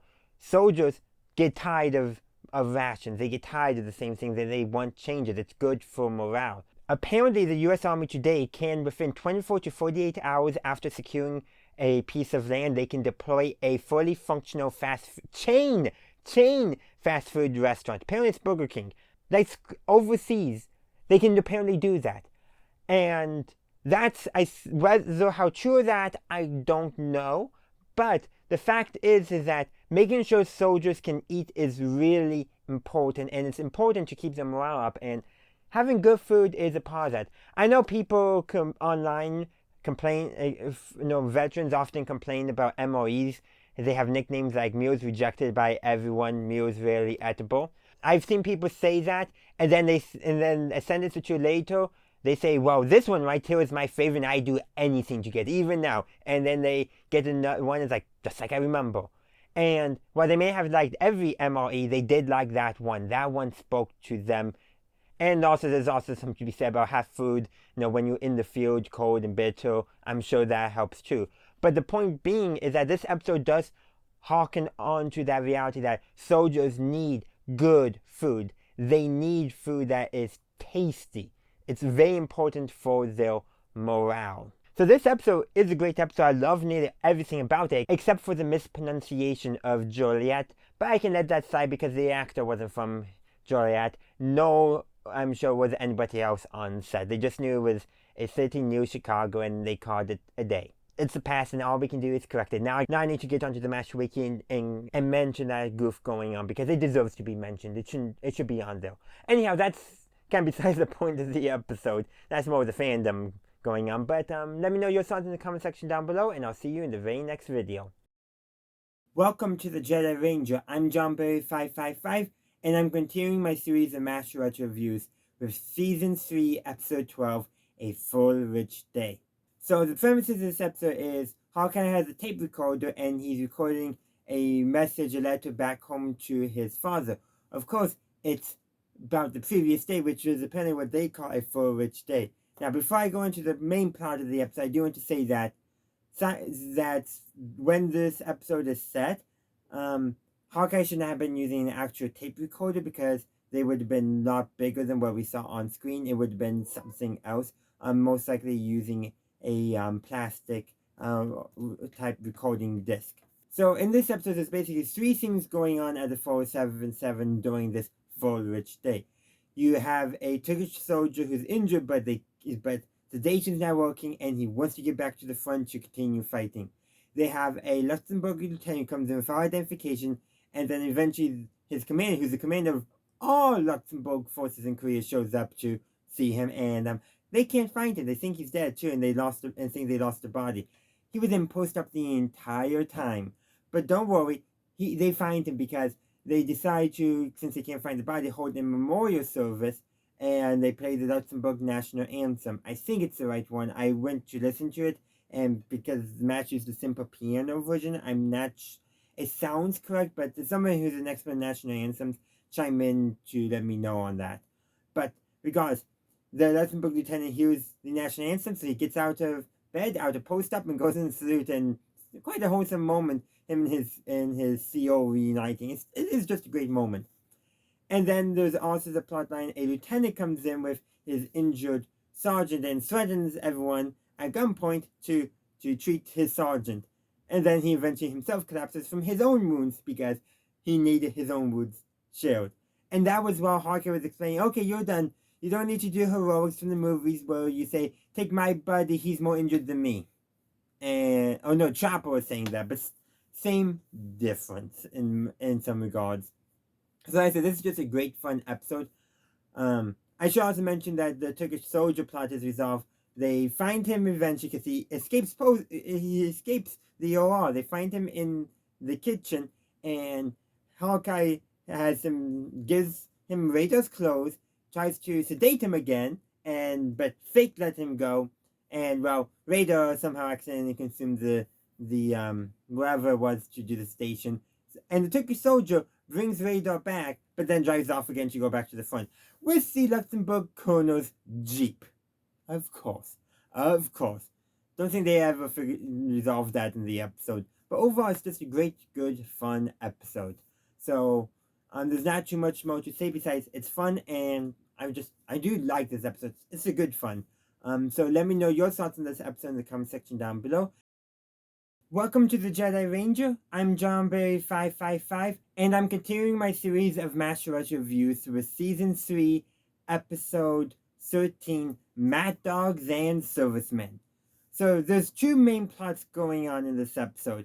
First, this is actually the first episode where we're introduced to Radar's collection of animals he's now keeping as pets. One of them being a stray dog that bit him, and Henry thinks that Radar might have rabies. So they need to find the dog and check it. They have no luck finding the dog, so they end up having to give Radar rabies shots, which back when the episode was set, from what I understand, were pretty intensive and not a pleasant experience. As I understand, even today they're not great, but they're way better than they used to be. And they do eventually find the dog, and the dog doesn't have rabies. Unfortunately, Radar won't have his dog anymore. They kind of ignore the fact that they can't do a blood test like they claimed in the episode to check a dog for rabies. They have to actually dissect the brain. I can understand why they decided not to do that, but technically that's what should have been done, because that's what was done, and the only way to check for rabies because it's in the nerves and not in the blood. So that's that plot line. And then there's another plot line. And wounded come in, and this includes one soldier who's paralyzed. He can't move, but he has no apparent injury. While they didn't state it outright, I'm pretty sure they did do x-rays to make sure there wasn't anything under the skin. So Hawkeye calls Sydney, and basically on Sydney's instructions is going to do one of Sydney's treatments, a treatment to deal with what we would probably now call PTSD. Back then, it was being called combat fatigue, and Frank was still calling it shell shock. But essentially, the idea is that they express is that via the Hawkeye, expressing Sydney's idea, and which I think might actually be somewhat sound, is that basically some of this stuff may be arrived out of basically guilt of leaving comrades behind, that sort of things. So the further you take away from the front, the more likely that guilt is going to grow and become unmanageable, truly developing into PTSD. Even though that term hadn't been coined yet back then.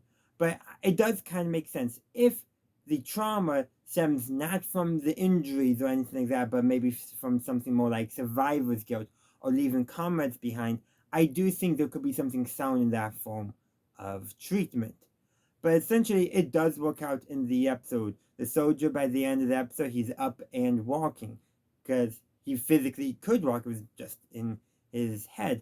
Now, Hawkeye does have to do probably some tough love treatment, which he normally does not like doing, but it does provide a different contrast to a Hawkeye that we don't normally see. So it gives us a different insight into his character. Basically, we normally see the kind, gentle Hawkeye helping patients, but sometimes, a tougher love type treatment might be needed, and this shows that Hawkeye can do it if it is so called for.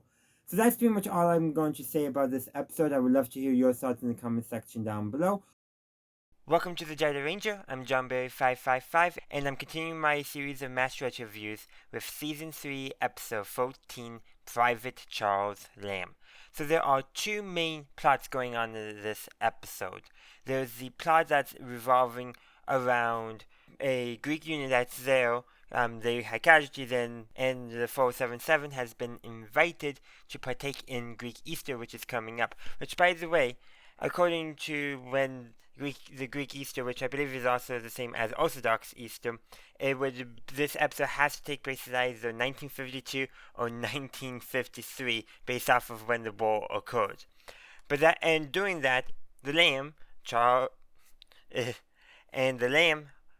Radar does not want to see slaughtered because he likes animals. So growing up on a farm, you think he would be used to that. You'd think, but you can definitely tell they're starting to lean more into that naive characterization of Radar that becomes his defining character trait later on in the series. There's also the plotline going on where a soldier has shot himself in the foot trying to get out of the army, and accidentally confesses to Frank that, thinking Frank was Father McKay, who does not appear in this episode. Father McKay, not Frank, that is.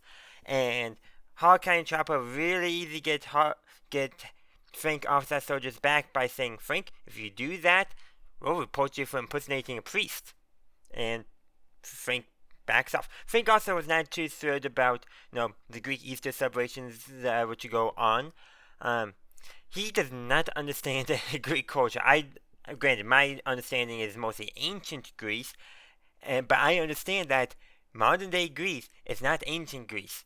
Well, Frank, he still thinks back with Greek gods and all that, not realizing, Eastern Greek Orthodox is the thing, the dominant religion there, dominant form of Christianity there, all that, and that's why Greek Easter is not the same time as when Catholics and Protestants celebrate Easter, because they follow the Julian calendar rather than the Gregorian calendar.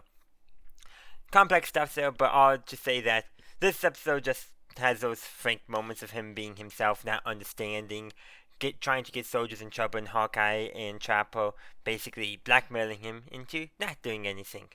So that's most of the episode. I should also mention the spam lamb, because Radar sets the lamb home, naming Private Charles Lamb, quite clever name, and Hawkeye and Trapper, well, they make a spam lamb to replace the lamb. And apparently it works. Granted, it also involved a lot of alcohol drinking as well. Probably does help that to a certain degree, people, mistaking lamb, or mistaking spam for lamb, but they do rhyme. So, that's what I got to say. It's an overall fun episode. I kind of wish I had planned this so that way this review would have aired closer to Easter time. I'm only about 2 weeks off from when Protestants and Catholics celebrate Easter. So actually, I'm not that far off from when the Easter probably would have taken place back then, because in 51, Greek Easter was celebrated on April 29th. I'm putting this out on May 2nd, so I'm actually quite closer, much closer than I realized. But that's really about it, I got to say. I would love to hear your thoughts in the comment section down below.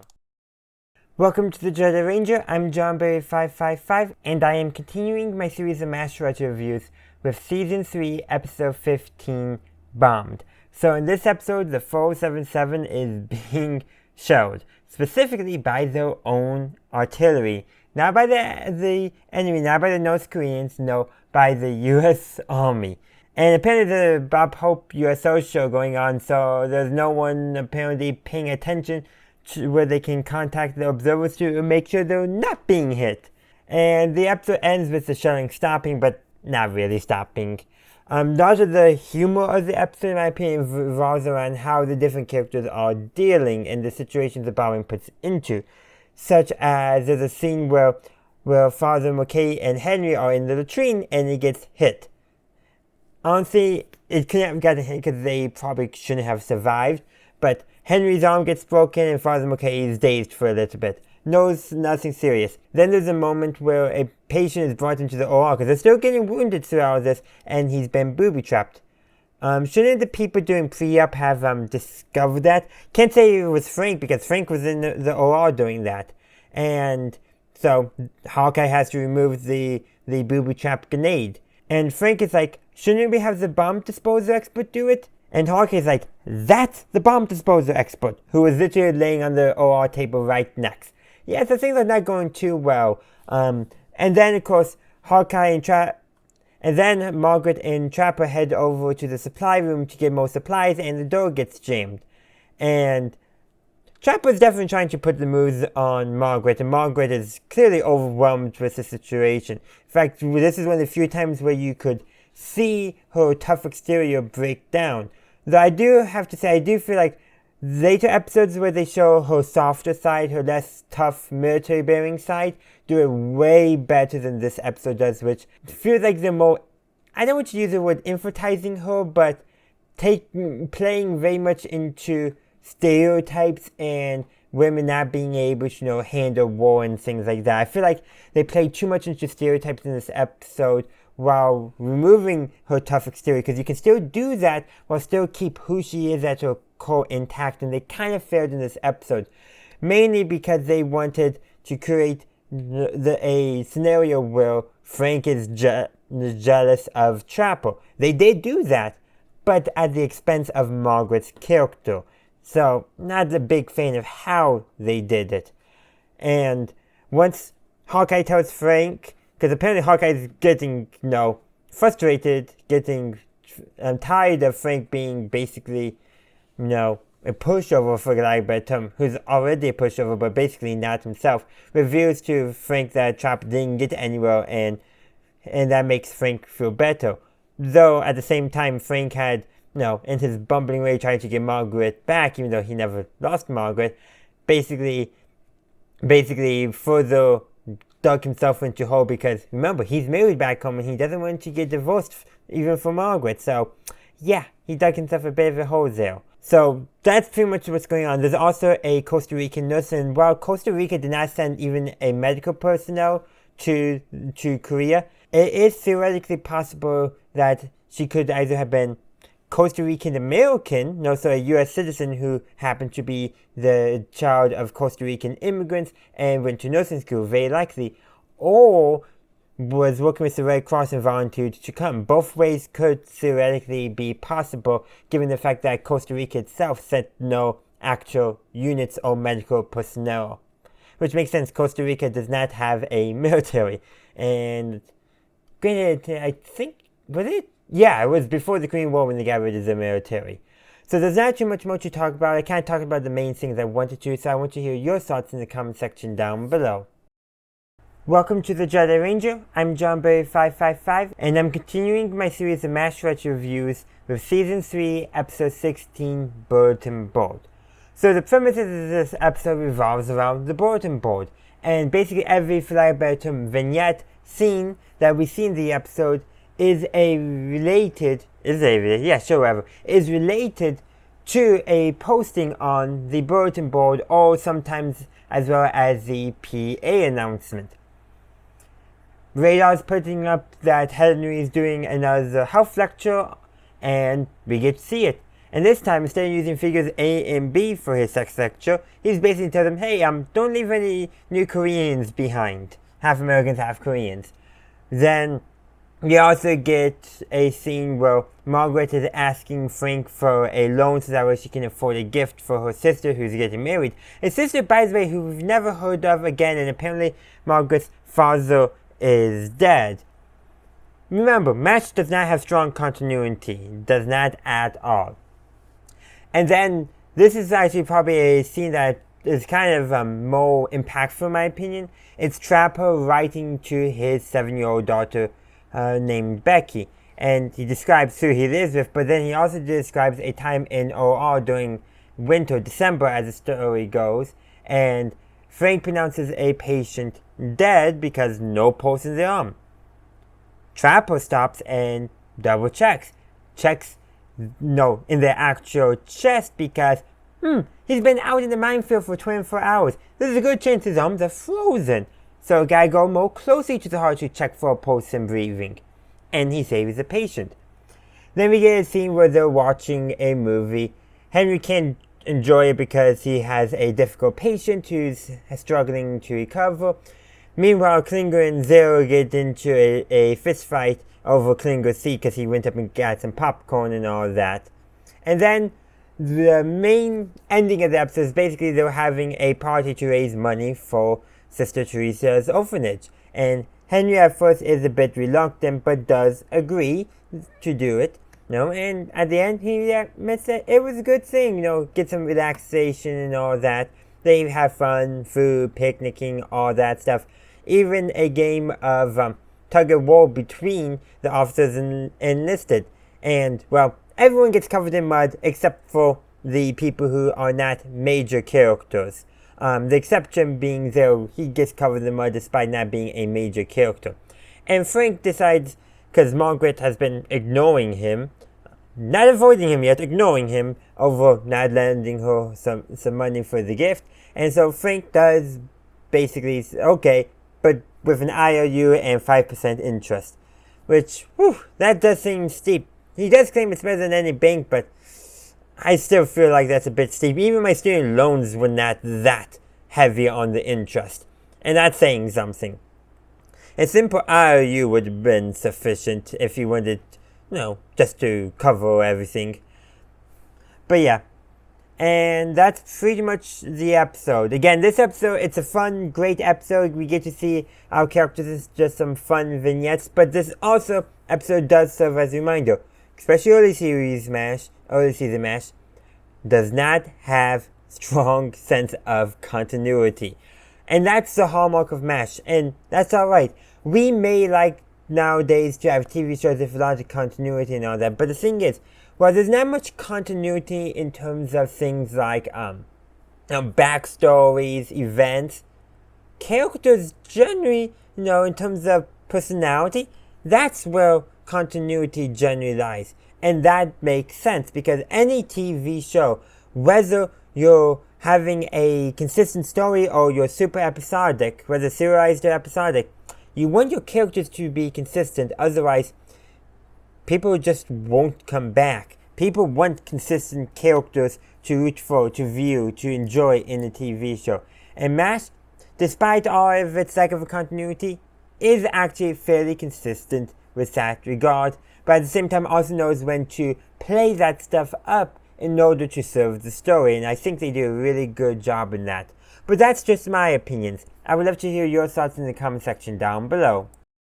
Welcome to the Jedi Ranger, I'm JohnBerry555, and I'm continuing my series of MASH retro reviews with Season 3, Episode 17, The Consultant. Or should I say The Consultant? I'll go be fancy with The Consultant. So, the premise of this episode is that Hawkeye and Trapper, they go to Tokyo for a medical conference, but do they actually attend? No. But they do speak with one of the consultants, one of the people speaking there, and basically invite them to see what things are actually like on the front now, rather than in the past.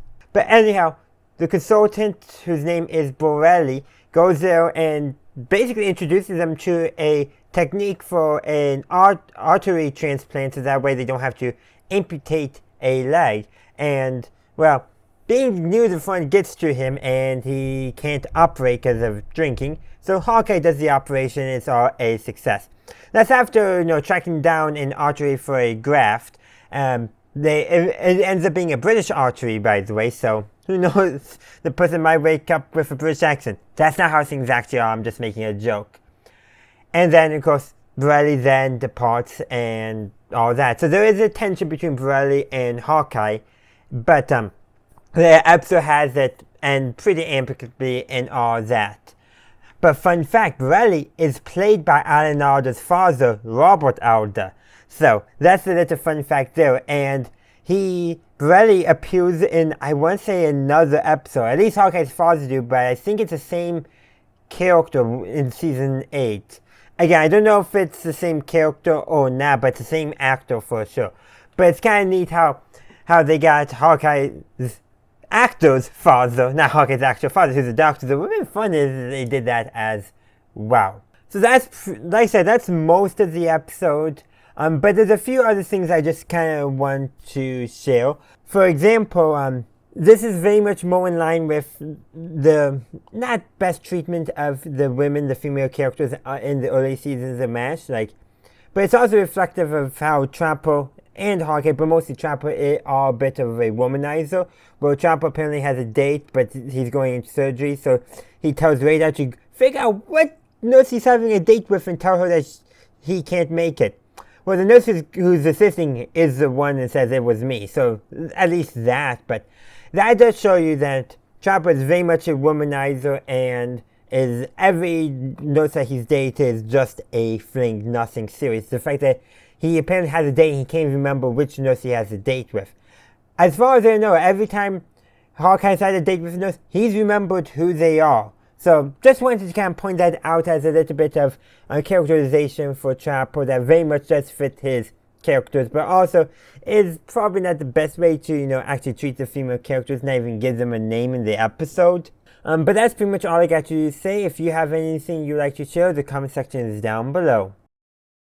Welcome to the Jedi Ranger, I'm JohnBerry555, and I'm continuing my series of MASH retro reviews with Season 3, Episode 18, House Arrest. So the premise of this episode is that Hawkeye's under house arrest because he punched Frank.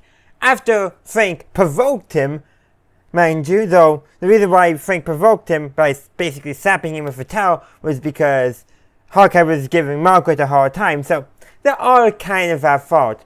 But the key thing about this episode I really want to stress about the house arrest part is how everyone is, being kind to Hawkeye.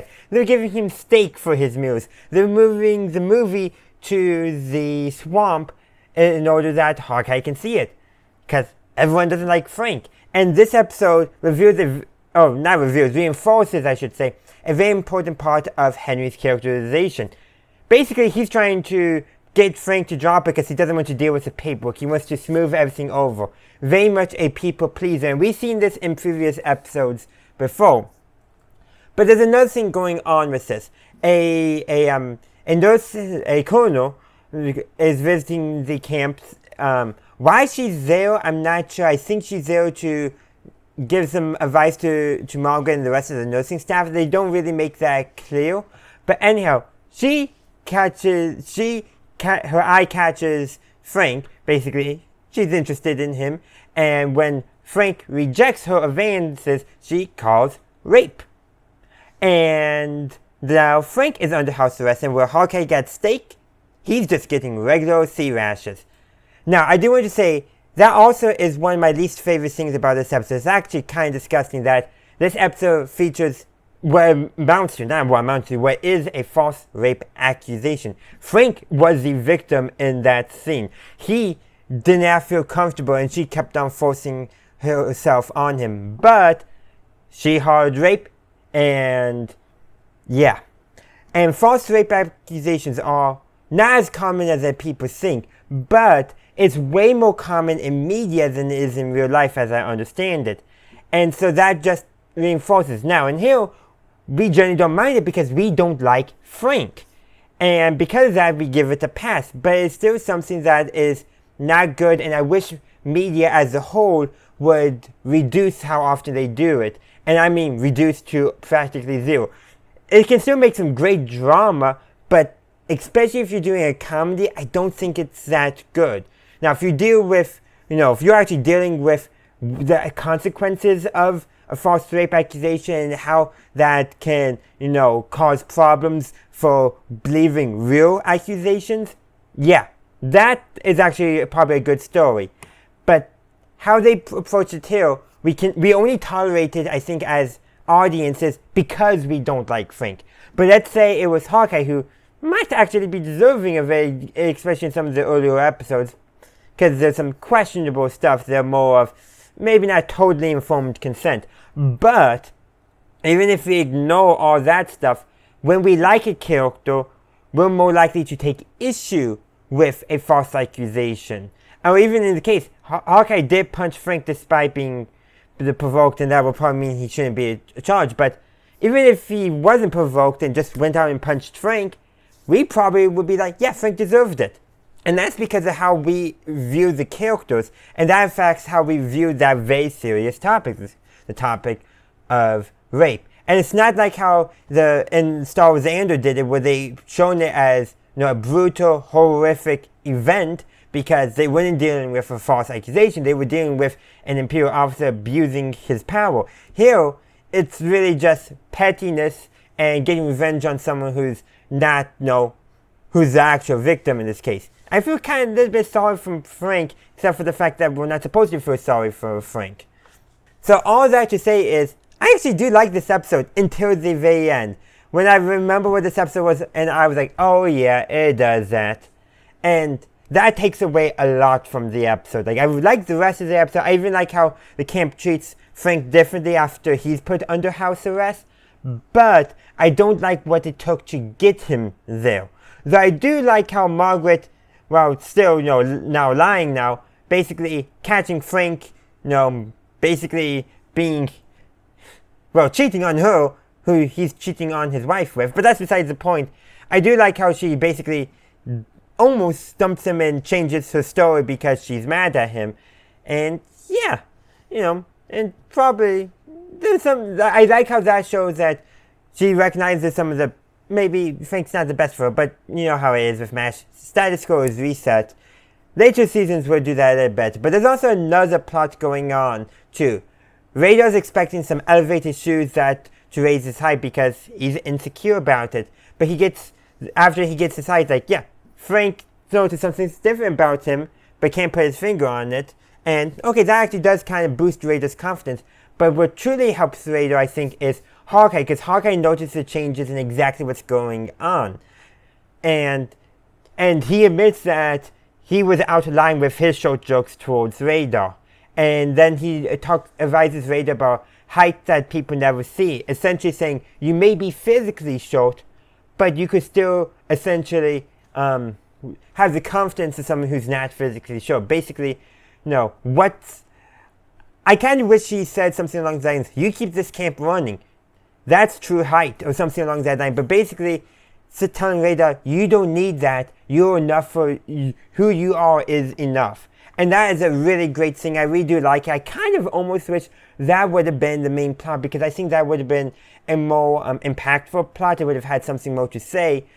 But it does not serve, I think, the comedy as well. I think that might have been more of a major plot line if this was written in the later season. But that's kind of beside the point. I like the subplot, I think, way better, because I feel like there's something much deeper there, or something much more impactful that anyone can take away. You may actually be taught, but there could be something in your life that gets under your skin, that frustrates you about yourself, that you could actually accept if, maybe people weren't making fun of you. There's a lot of things there to break down, but what I really like about it is how that subplot seems way more relevant and more timeless than the other plotline, which screams of very outdated stereotypes, for lack of a better term, outdated views of consent and relations to a certain extent. And also, it relies on a false rape accusation, which is, unless you're dealing with the consequences of doing a false accusation and how that hurts everyone, including actual victims, then you should not be doing it, in my opinion. But those are just my thoughts. I would love to hear your thoughts in the comment section down below. Welcome to the Jedi Ranger. I'm JohnBerry555, and I'm continuing my series of Master Retro reviews with Season 3, Episode 19, Aid Station. So the premise of this episode is that a nearby aid station is short on medical personnel because of enemy shelling. In fact, when Hawkeye, Margaret, and Klinger get there, as they're the ones who are volunteered / voluntold to go provide temporary relief, the Red Cross has been blown off. Things are not great there at all. And I should say the scene for choosing who's going to go it reveals some stuff about the different characters. Margaret, she volunteers instantly. Between Hawkeye, Trapper, and Frank, none of them wants to volunteer, so they decide to draw straws. But they don't have straws, so they use leftover sausages from breakfast. And it was either Hawkeye or Trapper quips that they knew that they wanted for eating. I'm pretty sure it was Hawkeye, because he's the one who was probably doing the most complaining in the introductory scene of the episode during breakfast. And then for Klinger, well, they just grabbed a list of all the corpsmen, specifically their personnel cards, and they had Father McKay just pick one at random. So different ways of doing it, but that does reveal some stuff. So officers are to volunteer, or when lack of volunteer, to be drawn straws, and then the enlisted are just told that you're going, which is very much probably more in line with how the army actually operates, if I would have to take a guess. But of course, the main part of this episode is that our three characters, Hawkeye, Margaret, and Klinger, learn a newfound respect for each other. And they each get a scene before they head off where we get a little insight into the different characters. Klinger's basically given radar instructions on what to do should he not come back, i.e. disperse the Klinger collection. And also Klinger complains about a shrink that he saw, and I think he uses a shrink instead of calling him a psychiatrist, because that psychiatrist also had dresses. And Klinger was complaining about how hard it is to get out of the army when even the doctors are crazy. Yeah, that would make some sense. The army's just crazy in general, I would presume. And then there's a scene between Margaret and Frank, and Margaret's basically, being truthful to Frank, for honest, and then at the very end of it, after saying that, she knows that he'll never leave his wife, yada yada yada, and then eventually says, if you lay another hand on a nurse, basically threatening him, and then gave him a big kiss. Which is kind of interesting, but I think that whole mantra there, everything that's there, is really showing that Margaret is very much connected with the army, but she still is human, and still has humans' wants and desires. And then we probably get the most heartfelt one, and that's between Trapper and Hawkeye.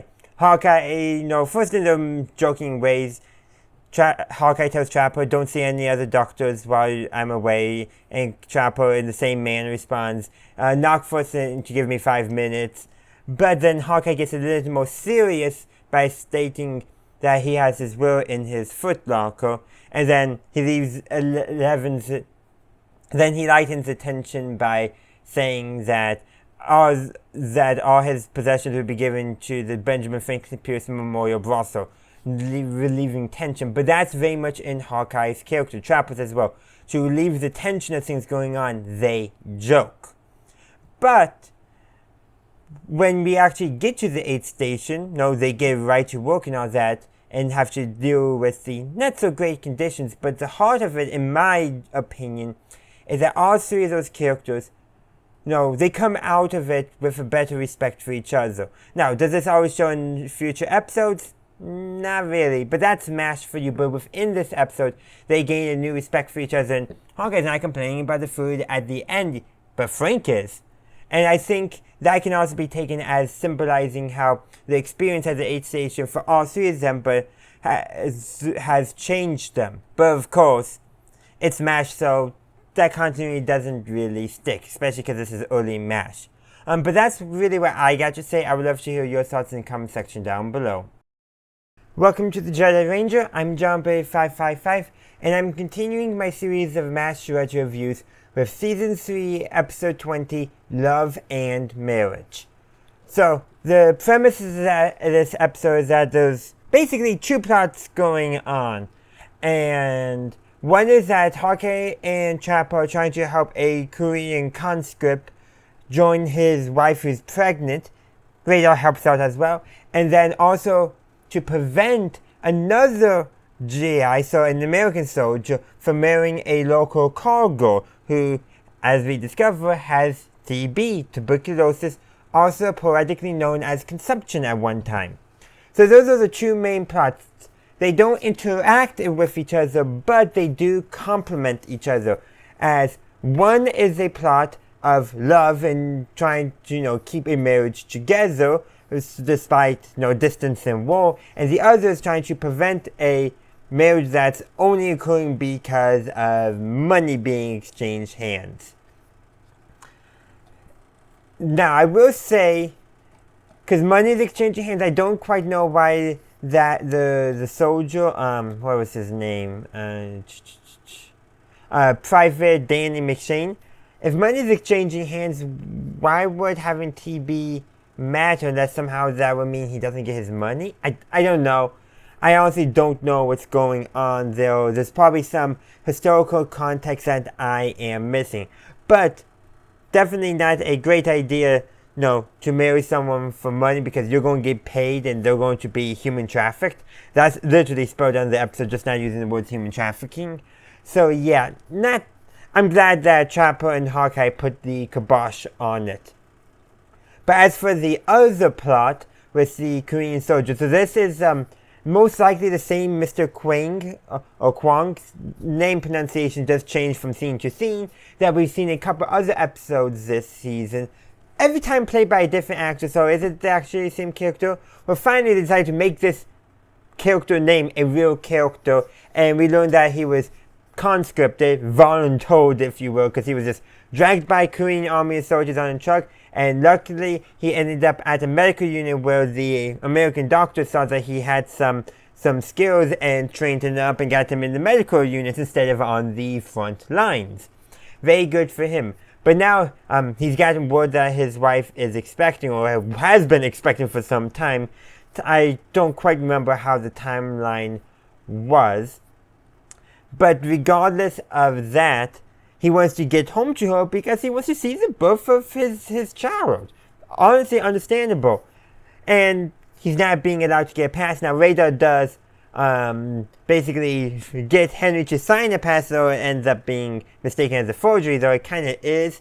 But regardless of that, eventually Hawkeye talks Henry into basically having Hawkeye and Radar go to pick her up, Mrs. Crane, because I don't know what her name is.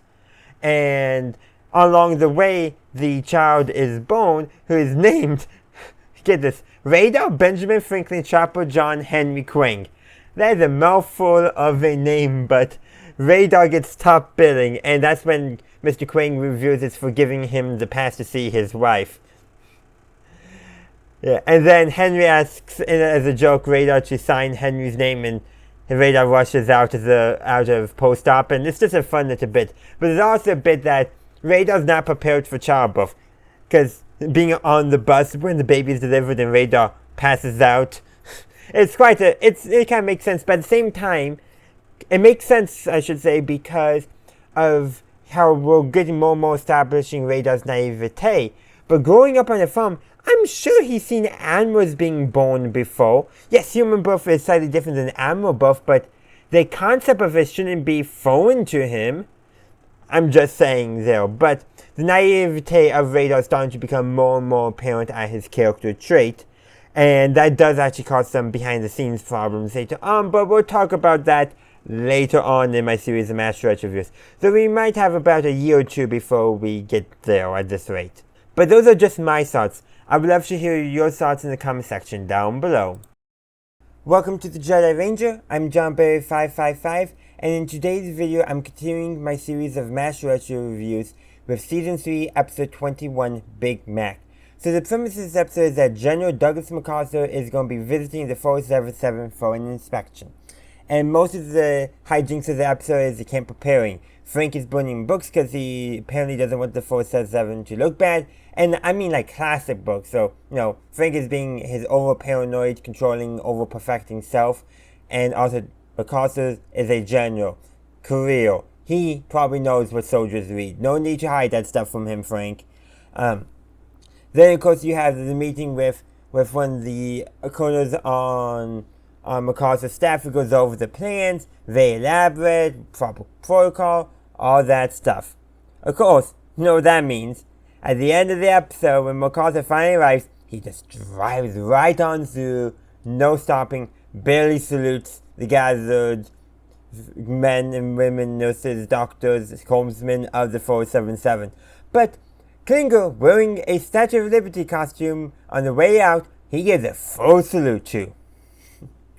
It is just hilarious. And by the way, throughout this entire episode, Klinger has been basically trying to not be hidden away from MacArthur because he wants MacArthur to send him home. Basically, he wants to show MacArthur that he's crazy. Yeah, so that it seems like MacArthur is just as crazy, saluting a corpsman who's trying to get out of Section 8 dressed as a Statue of Liberty, But I think part of the reason why they did that is that they didn't want us, the audience, to get too good of a look at him. I don't know why, but they just thought that made the funnest joke. They even have a rehearsal scene where they have Radar dressed up as MacArthur, and then the 477's own MPs riding in on bicycles, and then right after that is actually when MacArthur arrives and drives right on by.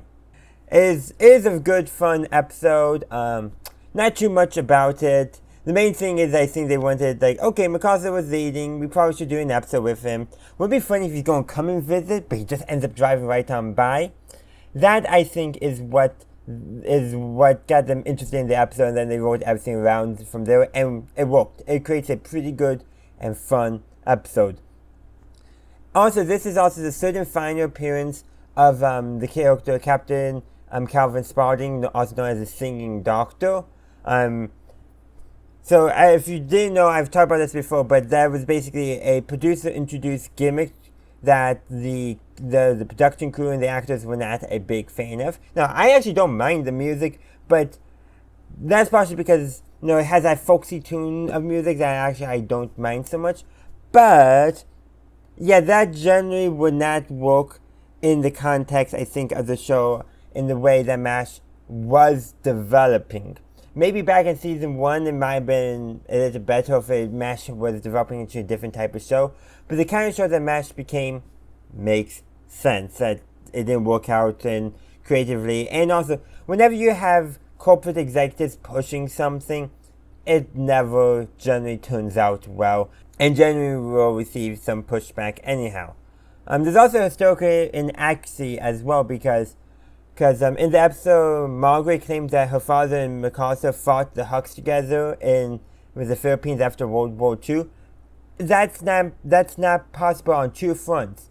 According to the MASH Wiki, it's because MacArthur was actually in Japan during that time period, and two, it was actually done by the fighting against the Hucks. in the Philippines, and I actually did read a little more about them, but was done by the Philippine police force, the constabulary there, not by U.S. forces directly. Did they assist? Yes. Was the CIA involved? Oh, certainly they were. But technically speaking, the U.S. military did not directly participate in that fight. It's a weird little quirk of the history, and Mash got it wrong, but the Wiki article only talks about where MacArthur was, not the U.S. forces' involvement in it. But I just had to share that from my own little bit of additional research. But that's where I'm going to end this review. I would love to hear your thoughts in the comment section down below. Welcome to the Jedi Ranger. I'm JohnBerry555, and today I'm continuing my series of Master Retro reviews with Season 3, Episode 22, Payday. So, it's Payday at the 4077, and Hawkeye is the pay officer. Well, it turns out at the end there's an extra $3,010, if I remember correctly. Though weirdly, by the end of the episode, there's $3,008 and $8 extra. So, and that's, yeah, I think they forgot to do some math at the end of the episode, but regardless, essentially what's going on is there's a bunch of extra money. Hawkeye doesn't want to deal with it, so he gives it to Father McKay to give to the orphans. And then the army comes knocking for the money. And what does Hawkeye do to get out of it? Well, there's been a poker game going on that Hawkeye's not a part of. Well, Trapper grabbed Hawkeye's watch to use as a bet when he ran out of money, and apparently the pot at the end is $3,008, so Hawkeye says, here's $3,000, and then Hawkeye takes the remaining $8 as a watch rental fee. And then he beats Trapper at the game of gin in the ending scene. Pretty simple there, and this episode with that plot does show Hawkeye's disdain for the army, but more than anything, too, it also shows that, not only does he have this disdain for the army, but when he comes up with, when the extra money he doesn't want to deal with it, he's like, you know what, charity it. Which is actually a really good thing for him to do. The problem is because of all the accountability things that goes with government money. And that ends up creating a bit of a headache when Hawkeye has to basically come up with some money to give it back or go to prison. And yes, the government, at least historically, has always, well, ever since the creation of the professional civil servants, the government has always taken government accountability, I think, of money pretty seriously, I believe. Need to delve way more into the history of all that stuff, generally, because there's always exceptions, and people trying to skim the system, I'm pretty sure. But that's neither here or there. Basically, government accountability of money is pretty serious, and if you owe the government money, the government wants that money. But they'll drag your heels on giving you your money if that's the case. But that's, again, a side tangent to all this. But basically, Hawkeye has to give the money back or face jail time, and he finds a way to give the money back. But there's also another plot going on. Well, first, Klingo tries to bribe his way out of the army. Henry just ignores it, being typical Henry not wanting to deal with it. And also, too, with the whole thing going on with Hawkeye and that money, well, Raider does tell Henry at the end of the episode that he'll tell him later, and Henry says, you always say that, but you never do. Henry needs maybe a bit more of a backbone, I think, just to get information. But there's also another plotline going on, and that's because Frank buys two sets of pearls, a real set and a fake set. He gives the fake set to Margaret with the intention of giving the real ones to his wife. And Margaret catches wind of that through the person who's selling, and decides that she's going to basically trick Frank into giving her the real set of pearls. First, there's a little bit of guilt tripping, but then her tactic switches to, okay, convince Frank that the fake pearls are the real pearls, and Frank falls for that hook, line, and sinker, switches the pearls out, and then now with the fake set is trying to figure out if they're real or not, and he can't tell either which way. And I do want to say, apparently, rubbing pearls on your teeth is actually a real way of telling if they're faking that, but the method they use in the episode is apparently not a worthwhile method.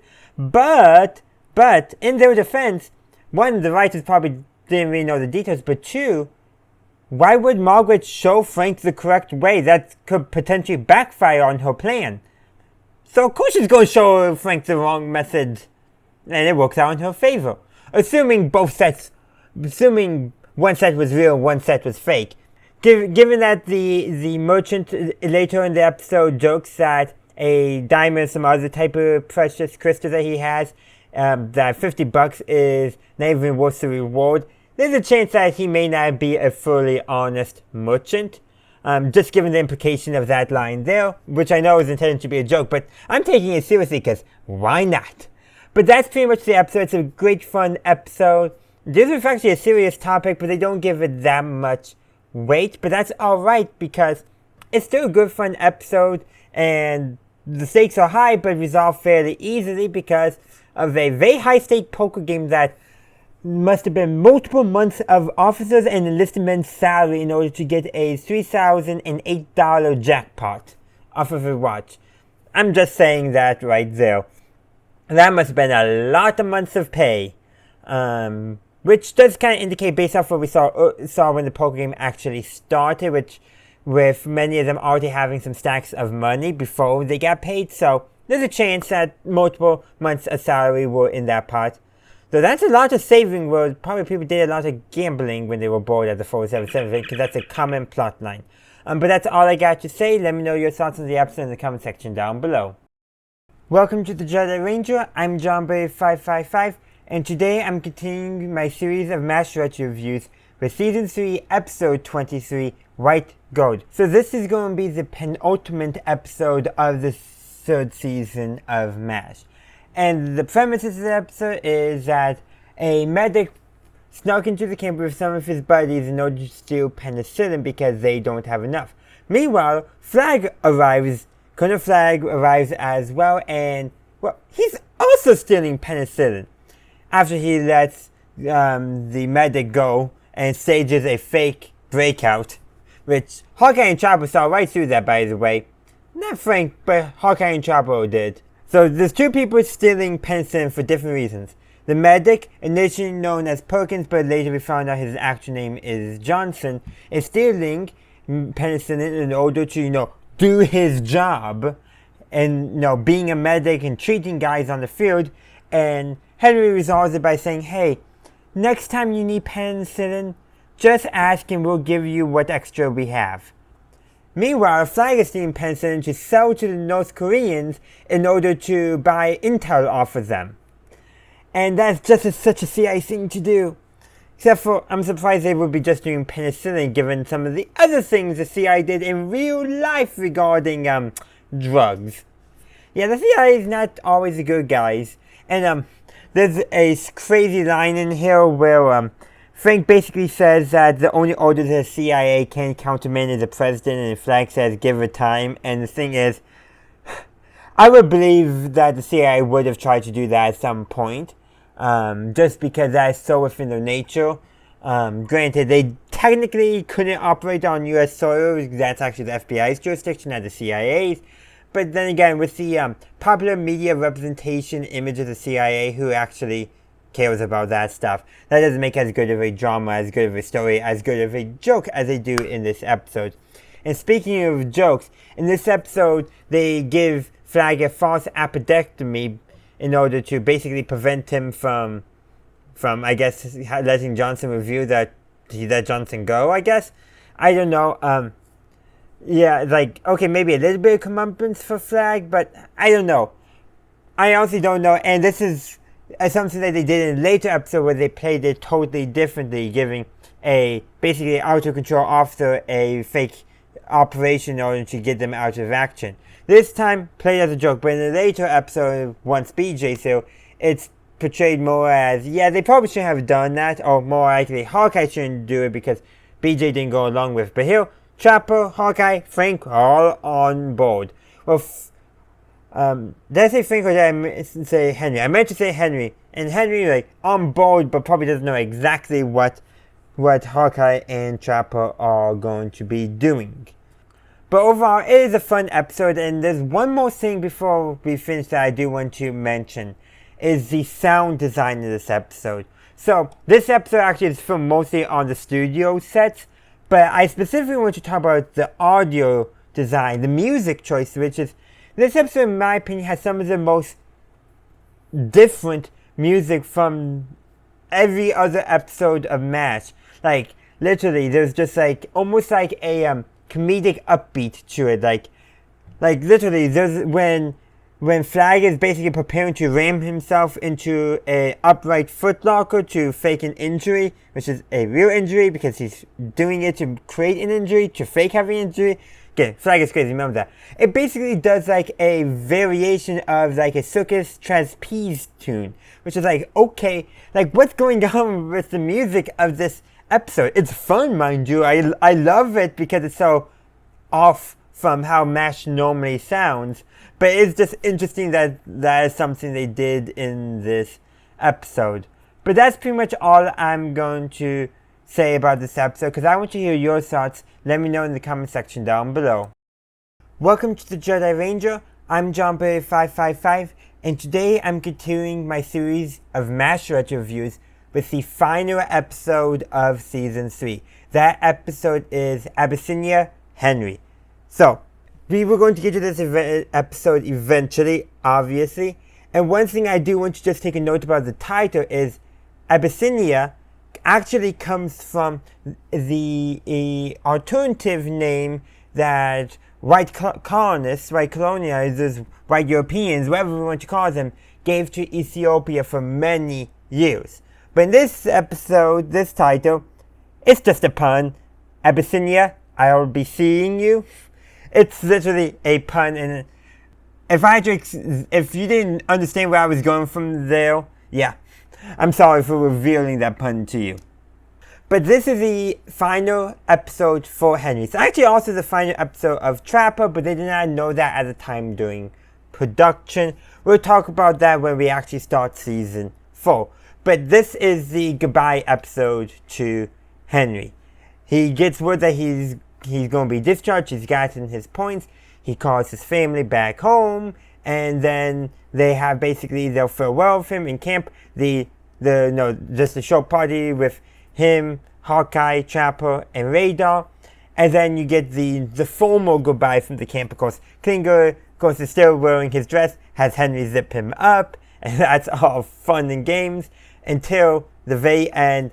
Wounded come in, OR, and then Radar comes in without a mask. He's told to put a mask on, then reads a dispatch from command letting them know that Henry's plane was shot down over the Sea of Japan. And that's a very impactful scene. I knew it. I knew this was coming. I've watched this episode several times. But for audiences back when this aired in March of 1975, this was a total shocker. And more than just way, not only did a major character leave the show, but a major character was killed off, which was not something sitcoms did at the time. Characters have left before, and that is a fact, but normally it's like they went off to school, they moved for a new job, something much more easy, or the actor left but they replaced the actor and they just kept on the character as normal. Bewitched did that, I know. So this was a really definitive killing off of a character. The character died, and that also, I think, is really earmarking how MASH is truly starting to lean more into drama. We'll see that in the next couple of seasons, especially later on with more drama, but this is the first time a major character died in MASH. Minor characters, yes, but a major character has been with us for nearly every episode in the past 3 seasons. And gotta keep this in mind when this episode aired, 1975. The Vietnam War was still going on. So this helped, I think, remind people that, hey, MASH is set during a war. It may not have been a Vietnam War, but it would have been in people's minds. And just to really get on how close this was set to the Vietnam War, the fall of Saigon during the Vietnam War was in 1975. So, not that far. In fact, it was April 1975, April 30th. And I said this episode came out in March 1975, March 18th. So we're basically talking about a month and 12 days, pretty much. Not that long afterwards, this episode did Saigon fall. And that's put this episode into a lot of historical context that some of the other episodes didn't have. And I think also the fall of Saigon may have also infected how the future seasons will be developed as well. But this episode was like during Vietnam in more ways than one. The first 3 seasons were set during Korea, but were made during Vietnam in ways that the other seasons weren't. And I think that might have contributed to the more comedy tone, trying to make fun of war. Well, now that the later seasons will be discussing the Korea War after Vietnam ended, I think might take a more reflective. I'll probably talk about this more when I talk about the season as a whole. But this episode was really impactful in those regards, and really just all that emotional. Like right before they filmed this final scene, only the main cast were told of it, told that what was going to happen. So a lot of those emotions are real. Now, they did actually have to reshoot that scene because of a technical glitch. So what we see was not the first take, but they used that first take as basically the script for the second take, as I understand it. Though apparently, according to the MASH Wikia, so I don't know if this is true or not, but apparently McLean Stevenson was still on set when that final scene was filmed, and they were going to have a season-ending cast party, but it ended up being canceled because of just everyone's emotions. Yeah, so that probably could have been handled better behind the scene. But for the show, for itself, for the impact, oh man, was it great. Just behind the scenes, maybe they could have done it a little better. And the night after this episode aired, a show, not the Carol Burnett show, as many believe was a different show. It was Cheers. Honestly, the MASH Wiki is not giving me enough information, but basically, a separate show from MASH has McLean Stevenson and Peel basically in his Henry costume in a raft by himself saying, "Hey guys, I'm okay, I'm okay." Sadly, that's not how it came into MASH, but that was a fun little thing that another show did.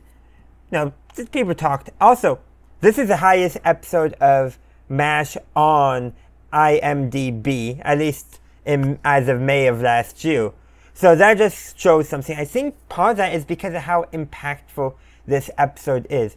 It really, yes, there's been some other great episodes of MASH that really help set the tone already, that are showing what MASH will become. But this episode truly introduced that, hey, MASH is going to be more serious. Killing off a main character is a serious thing. And this is that change episode. It really changed the status quo in a way that not many shows would do, especially comedy sitcoms were doing at the time. So there's a lot more we could say about this episode. But I think where I want to leave you guys with this is this.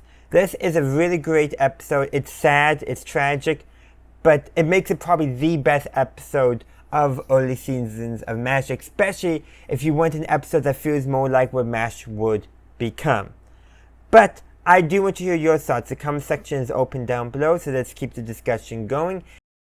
So now that we took a look at the episodes of Season 3, we really need to discuss the season as a whole. This season, like all seasons of early MASH, is primarily a comedy, but there have been those pretty fun episodes, including one episode that's not fun for me because they mispronounced a certain town's name, but that's besides the point. Go watch that if you somehow missed that episode. But this is the last of the Frank, Trapper, Henry era of the show. Now we're entering the Frank, Potter, BJ era of the show, and things are going to start being different when we talk about Season 3. MASH will start to get a little more serious. Not that there wasn't serious episodes before, but now it's going to be transitioned from more of a pure comedy sitcom with the occasional dramatic episode, dramatic scene, to a much more balanced comedy drama, or dramedy, if you will. And that last episode, Abyssinia Henry, like I mentioned, talking about that episode, is a good hallmark because it had some good comedic moments, but also had that undercurrent of seriousness. And we'll start seeing more serious moments, more tragedy moments, more surrealist moments later on. Though it's going to be a while before we get to the surreal episode of Dreams, which is definitely the weirdest episode. We got a bit to go, probably another 2 years, I would say, at the rate that we're proceeding. But what I really want you to get is that through these rewatchings, the first 3 seasons are not as bad as I remember. Now, in the MASH fandom online, even though it's quite small, there's fierce debate of early seasons are the best or late seasons are the best. I'm in the camp of late seasons are the best. I like that more comedy drama blend rather than the mostly comedy of the earlier seasons. I also feel like the comedy in later seasons generally got a bit more intellectual, for lack of a better term, a bit less lowest denominator, and felt more funny, more stimulating, if you will, compared to the earlier seasons. But through these rewatches, the early seasons are not as bad, you could say, as I think a lot of us late season prefers a MASH like to think. Do I still think the late seasons are better? Yes. But I do feel like sometimes we might be a bit too harsh on these earlier seasons of MASH, because there's some pretty good episodes in there. It's just there's also some pretty bad episodes, some comedy that just, I think, doesn't last, is not as evergreen, as timeless as some of the later comedy will be. And I think, like I kind of mentioned when I talked about Abyssinia Henry, that is partially due to the fact that the episodes, the seasons' relationship to the Vietnam War changes. Because while MASH has always been set during the Korean War and on the surface is about the Korean War, the first 3 seasons were made during the Vietnam War. The last episode of season 3, like I mentioned already, aired about a month before the fall of Saigon.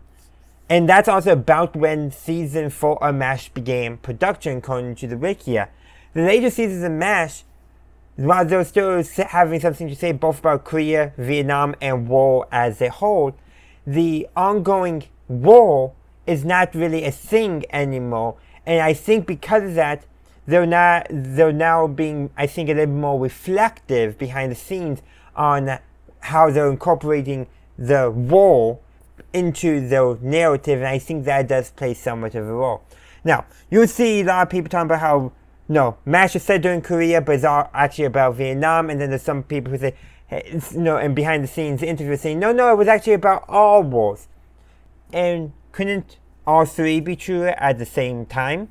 I'm just saying that there, but the fact that there's no active war in the next seasons, I think, plays part of a role why MASH begins to change as a show into a different show that seems a bit more reflective on war and its seriousness and even its comedy as well. But that's what I have to say. A lot of this is more reflective on what MASH has been, what MASH will become compared to season 3 itself. But I think this is a very good opportunity to give that reflection. So I want to hear your thoughts on all of this in the comment section down below. Thank you for watching my video. I do hope you enjoyed it. If you did, please be sure to give this video a like and share. Also, consider subscribing to my channel to stay up to date on all my latest content. In the meantime, thank you for watching, and as always, have a good day, a good night, wherever you are. May the force be with you, always.